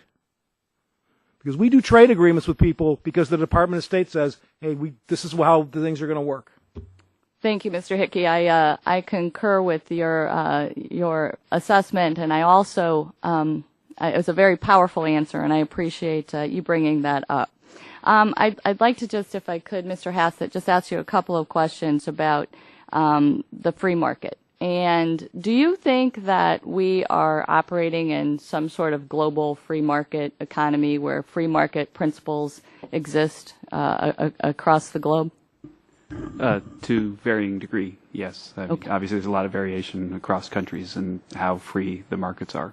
Right. So you would agree that countries manipulate their markets and entities manipulate their markets? Some do, yes. Okay. Do you think that China undervalues its currency and manipulates its currency? I can't answer that. I don't know what the right level of the currency for China is, I'm not a currency expert. I can't tell you whether they do it. Does AEI have a position on that? AEI doesn't take positions on anything, only the scholars. So, but I have colleagues that I'd be happy to forward your question to. If okay, I would certainly be interested in fact, if you ask me that. the question, what do people at AEI say about this, then I'd be happy to give you a lengthy answer. Okay. Well, since we don't have time for a lengthy answer right now, I think your answer will suffice. Your answer is that you don't know if China manipulates their currency. Okay. And, we saw, and I know a lot of you will be well aware of this, and probably all of you, in the last year, we saw a decision come through the ITC regarding oil country tubular goods that were being unfairly subsidized by the Chinese, dumped into our market. And Mr. Hassett, I would want to hear your opinion on this. Now, the ITC eventually, after months of going through the hearing process, determined that indeed this was taking place, and the president moved ahead with the recommendations to place anti-dumping and countervailing duties in that instance. Is that the way that you think we can? You talked about there not being economic science behind all of this, but I also know that AEI is about dealing with problems, right, where they arise. So is that the sufficient answer, or do you agree that there's some need to have a more proactive, forward-thinking manufacturing strategy that might deal with these problems before they happen and people in Ohio are out of a job for 9 months, 12 months before we get these duties in place? I think that there are certainly cases where there are abuses, and that's why we have the systems that we do. The problem that I have is that if you were to ask, what is the impact of trade on the welfare of Americans, I think that it's indisputably that it improves it. What is the impact of trade on the welfare of specific workers? Then it's more of an open question. Maybe Ohio is an area that has particular challenges because there are foreign competitors that, for whatever reason, maybe abuse, can outcompete them. I think that my position is that there are things that there's not really a dispute about. The fact that right now our companies, including Mr. Hickey's company, has to pay a higher tax than his competitors, then it's obvious that that's harmful. And so my concern is that we've got this sort of elephant in the room of a really big disadvantage for everybody, and then we don't like some of the effects of that, like maybe there's not enough R&D, so we have an R&D credit, or the manufacturing maybe is disproportionately hurt because it's easier to locate manufacturing offshore, and then we want to do special subsidies for manufacturing. I think the better solution is to just fix the problem in the first place. And if I could, I know that my time is up, but I appreciate that your shift back to the issue of the tax structure, and certainly I want our tax structure to make sense, but that really doesn't answer the other question. I don't think that, I think you would have to agree that perhaps the efficiency in the approach that we have, where we have our U.S. manufacturing and the workers subjected to a process that takes a year, where they're sitting out of a job because somebody is cheating, that perhaps we can do better than that. We can do better. I want to let the witness can answer the question, but I just want you to know that You want to ask? I agreed. I said yes, we should do better. All right, the chair recognizes Mr. Murphy.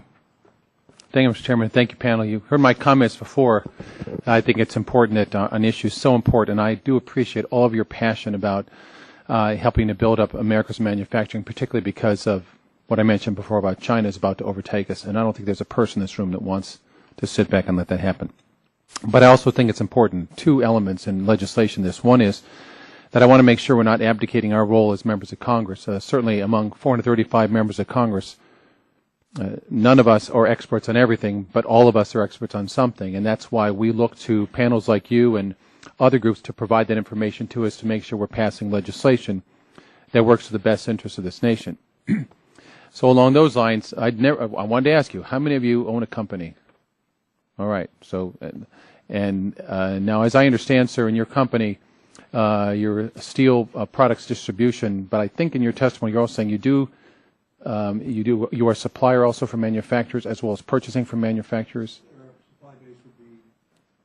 Our supply base would be U.S. Steel, Nucor. Okay, good.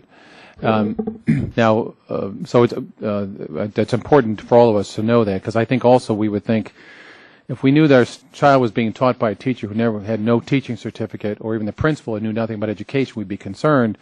I doubt if any of us would go to a hospital to be treated by a doctor who's never practiced medicine, but I still want to hear your opinions on things. So I'm going to run through this panel, this board that's supposed to, this Manufacturing Strategy Task Force. I wonder if any of you know, do any of these following people have any manufacturing experience? Secretary of Defense, Robert Gates, fine man. All these people are great people. As far as I can tell, he doesn't. Treasury Secretary Tim Geithner, does anybody know? Good man, I don't think he has either. Gary Locke, Secretary of Commerce. One of our colleagues, Hilda Solis, Secretary of Labor. Stephen Chu, Energy.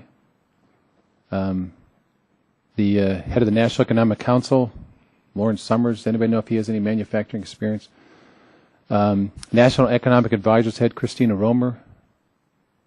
I don't know either. Head of OMB, Peter Orzag.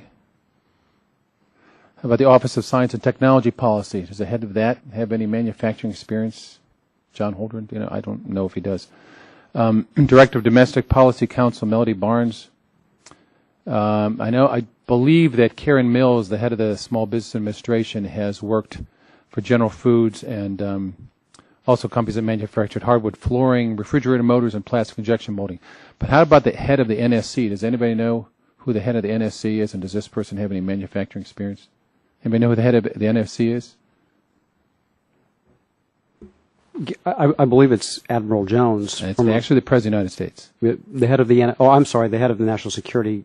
Head of the National Security Council. I believe that's the one listed here, right?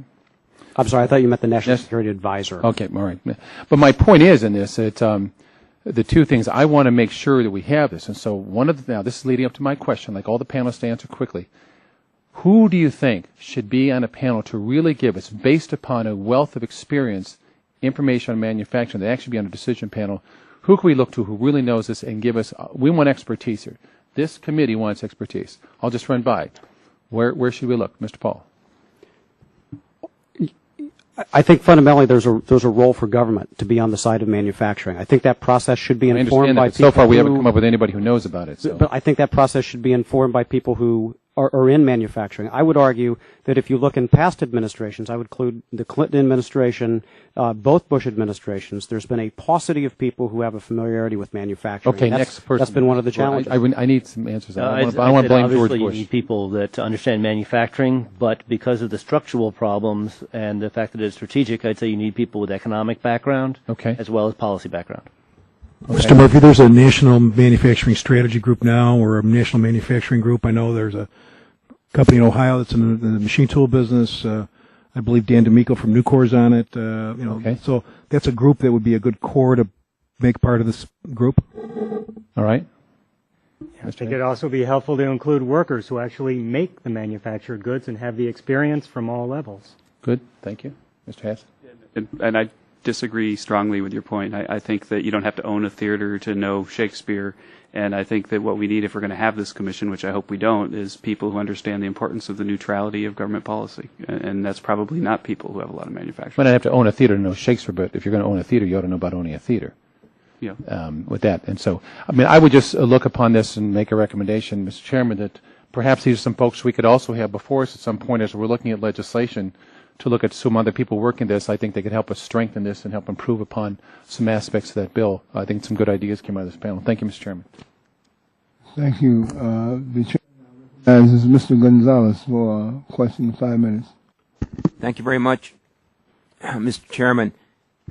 I'm going to commend Mr. Lipinski and his effort, and I'm going to make some assumptions that the board, the task force, will be in consultation. Will include many sources and resources as they proceed, but they will have a charge, and I think this whole effort here is to identify the need, have the structure, and then bring in all the necessary resources, and it's going to be up to this committee and others to make sure that we have the oversight and that they do their job.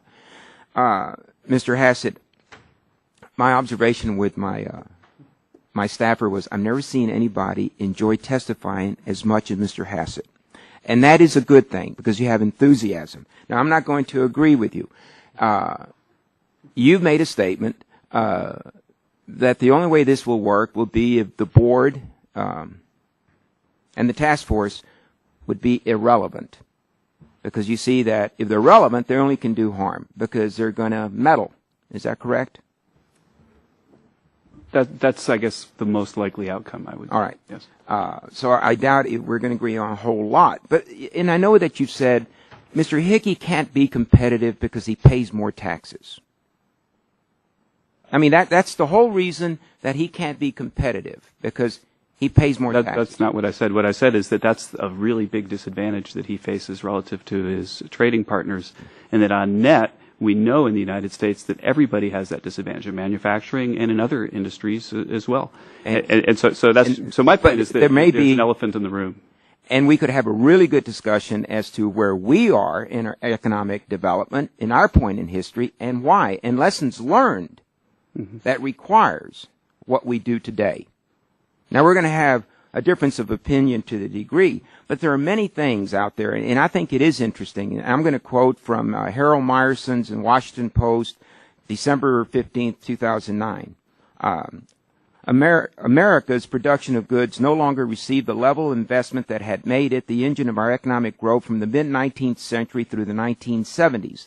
The change began at the outset of the Reagan years, when the percentage of corporate profits retained for new investment dropped sharply. In the prosperity years of 1946 to 1979, dividends constituted 23% of profits. From 1980 to 2008, they constituted 46%. And it's something that my colleague, Ms. Sutton, pointed out. How we make money, how we invest money in this country has been away from manufacturing into something that maybe we make money out of money. And we know what happened in the financial sector. Let's go back to regulation, which I think you have a certain disdain for. Had we had that regulation, had we had that oversight, we would have noticed what was going on in the financial sector that led to the economic meltdown. So regulation is necessary in all aspects, but I would hope that this task force and this board will be able to identify what's going on out there. Where is the investment being made in America? And why is it an easier dollar to be made away from a solid investment in manufacturing? Those are the questions that I think that will be pointed out. And the fact that maybe we encourage not investing in a manufacturing base. I will ask you this, because I know Mr. Hickey is in competition with foreign companies and such. Do you believe in the minimum wage? I guess. No, I mean, should we have a minimum wage? I don't think we should. You believe in OSHA? Yes. I do. Why? Shouldn't the employer just rise to the responsibility of taking care of an employee, have safe working conditions? Why wouldn't you just trust the situation? In part because not all employers are necessarily going to work to the benefit of their workers. You believe in the Clean Water Act? Absolutely. You believe in the Clean Air Act. Do all those other countries that are our competitors have anything similar to what I just described? Some do, some don't. Mostly don't. Wouldn't you agree? Seriously. I mean, the developed world, they do. Right. The air and water is clean in Europe. Probably clean. well, the developed world, let's, Germany. Gee, we compete with those German-made vehicles and such, but do they have any advantage over maybe a domestic manufacturer? They have a tax advantage for sure. Any other advantages other countries may enjoy? Health care paid for by the government? But they're taxed to pay for that, so it's not clear it's a more efficient mechanism to deliver health care. But there are advantages out there. But again, the thrust of my testimony is that if we make money because someone in the U.S., because somebody invents a very cool piece of software that helps people do something better, or because someone makes a great movie that they make billions of dollars in revenue from having people all around the world go to it, that's good too. And what we need to do is make policy, not have policy decide what we're going to do in the future, but make it a vibrant place to do anything that's productive. Well, then you would say basically have no policy, no regulation, no law, because don't worry, markets will take care of themselves, and everybody's going to do the right thing by their investor and so on. I mean, we've had example after example of that recently. Everyone did the right thing. But no, that's not true. And I think what you espouse, and I understand you may feel very strongly about it, but I think it's exaggerated. You're not entirely wrong. I think it is a question of degree. But what I think the other witnesses were testifying to is the attention and the energy that is required of this government to examine the loss of manufacturing jobs in America and to determine whether we have policies that work against it, can we have policies that will encourage it. Thank you. How much time is up? Thank you. Mr. Lipinski for 5 minutes. Thank you, Mr. Chairman. I want to thank the witnesses for their testimony and for their recommendations for improving this bill, and thank the members of this committee for their recommendations. I think that there certainly is always room for making things better, and I appreciate the suggestions. I want to work with you as we move forward on this. A couple things I did want to raise, though. Mr. Ranking Member Whitfield had raised the only talking about small manufacturers. It really is just talking about, in particular, by small and medium-sized manufacturers. And because the problems often faced by these small and medium-sized manufacturers relative to large manufacturers, and unfortunately I think a lot of times the large manufacturers are the ones that get the most focus, but it's not exclusive to them. And Mr. Murphy had raised the issue about everyone on the task force being from the government and heads of departments and agencies. It also says in the bill that there will be subgroups to advise the task force, including members from the private sector, and I certainly agree. And I think that's why all of these recommendations have been very constructive, that we do need to make sure we are listening to those who are in the, on the front line. People like Mr. Hickey, who have been working for years in manufacturing. Couple things I wanted to talk about, ask a couple questions if I have time. Is first of all, I certainly feel, and I think most of us, maybe not everyone here, agrees that manufacturing is something that is especially important for our country. Many other countries certainly believe that it's important for their country. It's not only China and India that we're talking about. United Kingdom, Brazil, Canada all have manufacturing strategies. Mr. Dingell mentioned Germany also. And the reason for this is, I think what Mr. Hickey spoke about is that manufacturing actually produces wealth. And I think that's something that the American people, after we saw the financial crisis, said, what are we doing in our country that actually produces wealth? And I think that's why there's a lot of concerns out there. And certainly the polling shows that people would like to see promotion of manufacturing. I think it's important for our country. But I want to ask a question of Mr. Gordon, because the other part of manufacturing that I think makes it particularly critical for our nation is for defense. And I just want to ask Mr. Gordon, have you seen what you believe the diminution of our defense capabilities or potential diminution in the future with what has happened with manufacturing in our country? Oh, absolutely. Every month there are manufacturers that may be secondary suppliers or may be a primary supplier for a defense system, and they're going out of business. And there's multiple reasons for that, and that does weaken our national security for a couple different reasons. One is when you go offshore with a manufacturer, you don't have an assured source of supply that's free of any political or other issues, and also you need a trusted source of supply. So there's about 50 or 60 suppliers that go out of business for the Defense Department every month, and these are listed in the DMSMS working group, which is a small area.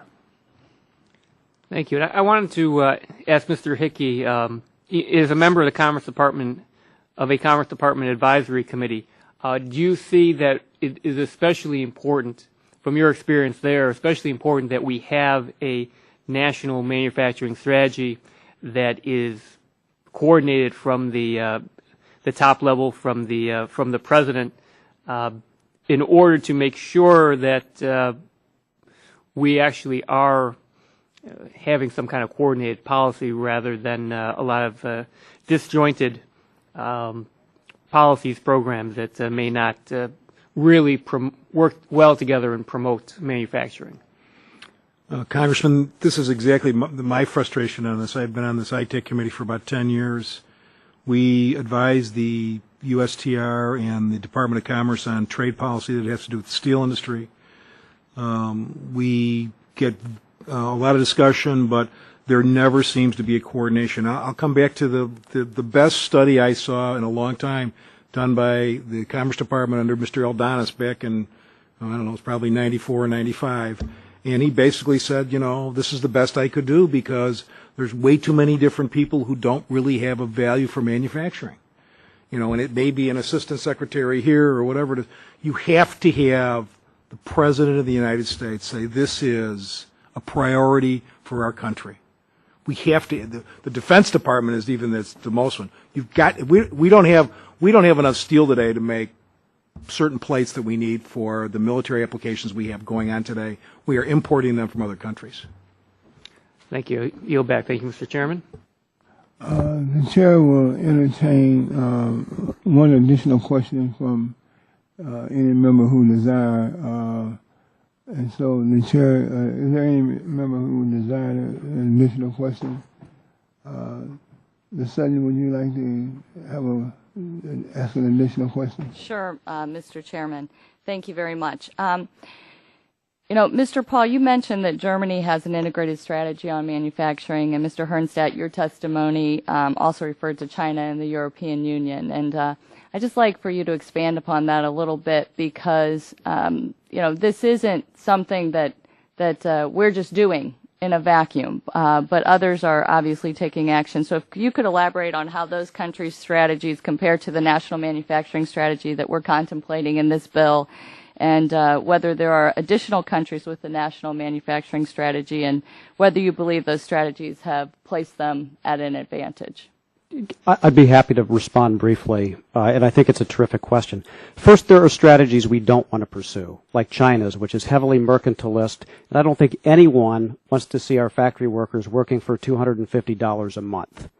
That's not a tenable manufacturing strategy for the United States. Germany, on the other hand, which in many cases has higher compensation costs for workers, faces an extraordinarily high level of regulation, is able to succeed. In fact, Germany has held its share of production and of exports as the U.S. shares of these have dropped over the past decade and China's have dramatically risen. The reason is because manufacturing strategy is important to the German government. It's important across party lines.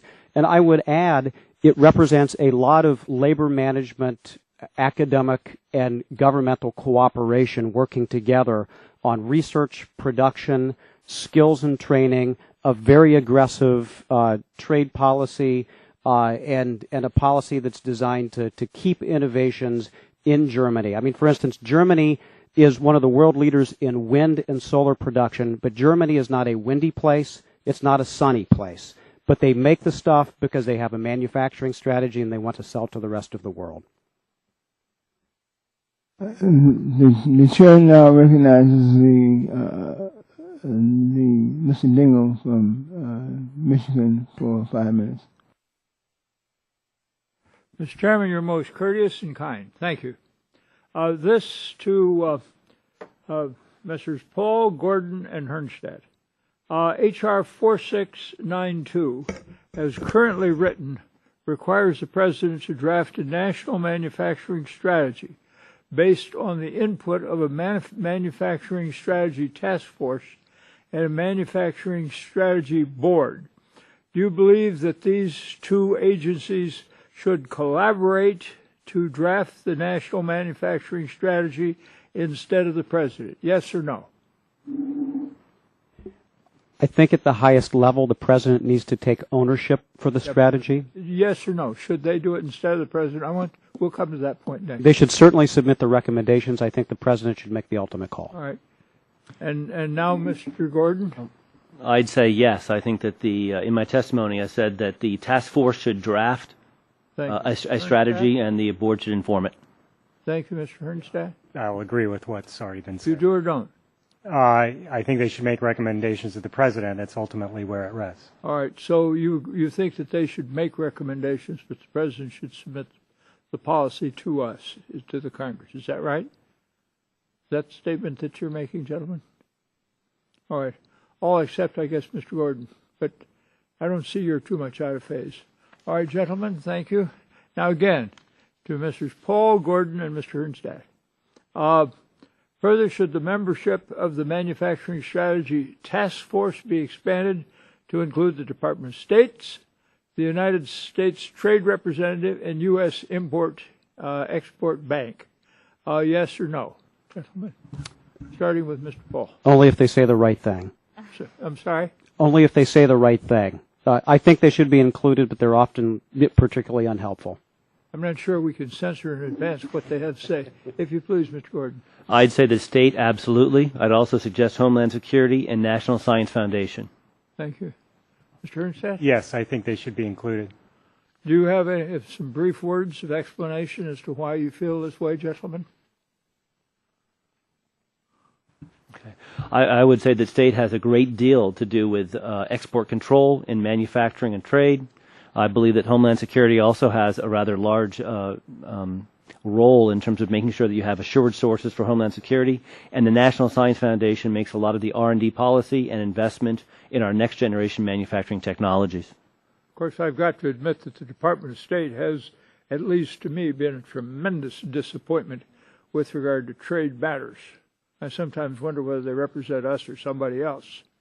Now, gentlemen, again, Mr. Hernstadt notes in his written testimony that the Manufacturing Strategy Board, established pursuant to H.R. 4692, would not be chaired by a representative of organized labor.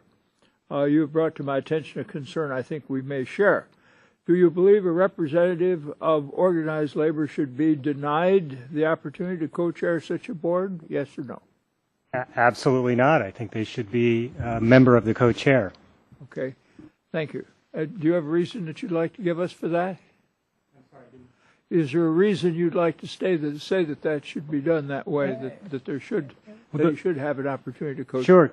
Keeping in framework of the way the task force has been formed, it looks like it's trying to attempt some sort of well balance to bring divergent views to the forefront. And if you only leave chairs of folks that don't represent workers, particularly workers in the manufacturing era, you deny that opportunity to bring that. Again, to Messrs. Paul, Gordon, and Hernstadt. Gentlemen, H.R. 4692 requires the President to appoint members of the Manufacturing Strategy Board after consultation with industrial organizations. Do you believe that such industrial organizations should include labor unions? Yes or no? Starting with Mr. Paul. Speaking as someone who represents both labor and business, I do, yes. Okay. Mr. Gordon? Yes, I do, because I believe that they have a great stake in that. Yes. The The reporter has no nod button on his machine over there. Gentlemen, same three witnesses, if you please. H.R. 4692 requires the President to release a national manufacturing strategy by the end of his second year in office. Now, the calendar here may give us some pause. Should this be modified in the light of the fact that the current president's second year is halfway done?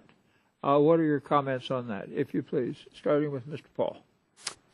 I think, quite honestly, if we want a robust document, I think there's a reasonable possibility that it should be pushed back to give them a little more time. You've got to give them enough time to do the job. Is that what you're saying? Yeah, absolutely, yes. I would agree with that, absolutely. And you, Mr. Ernstad? Yeah, I agree there needs to be adequate time, but I also think that this urgently has to be done. I think your counsel as to how we do it urgently and at the same time give enough time will be earnestly sought for the record. I note, Mr. Chairman, you have courteously given me more time than I'm entitled to. Thank you. Thank you, gentlemen. The chair now recognizes Mr. Lipinski.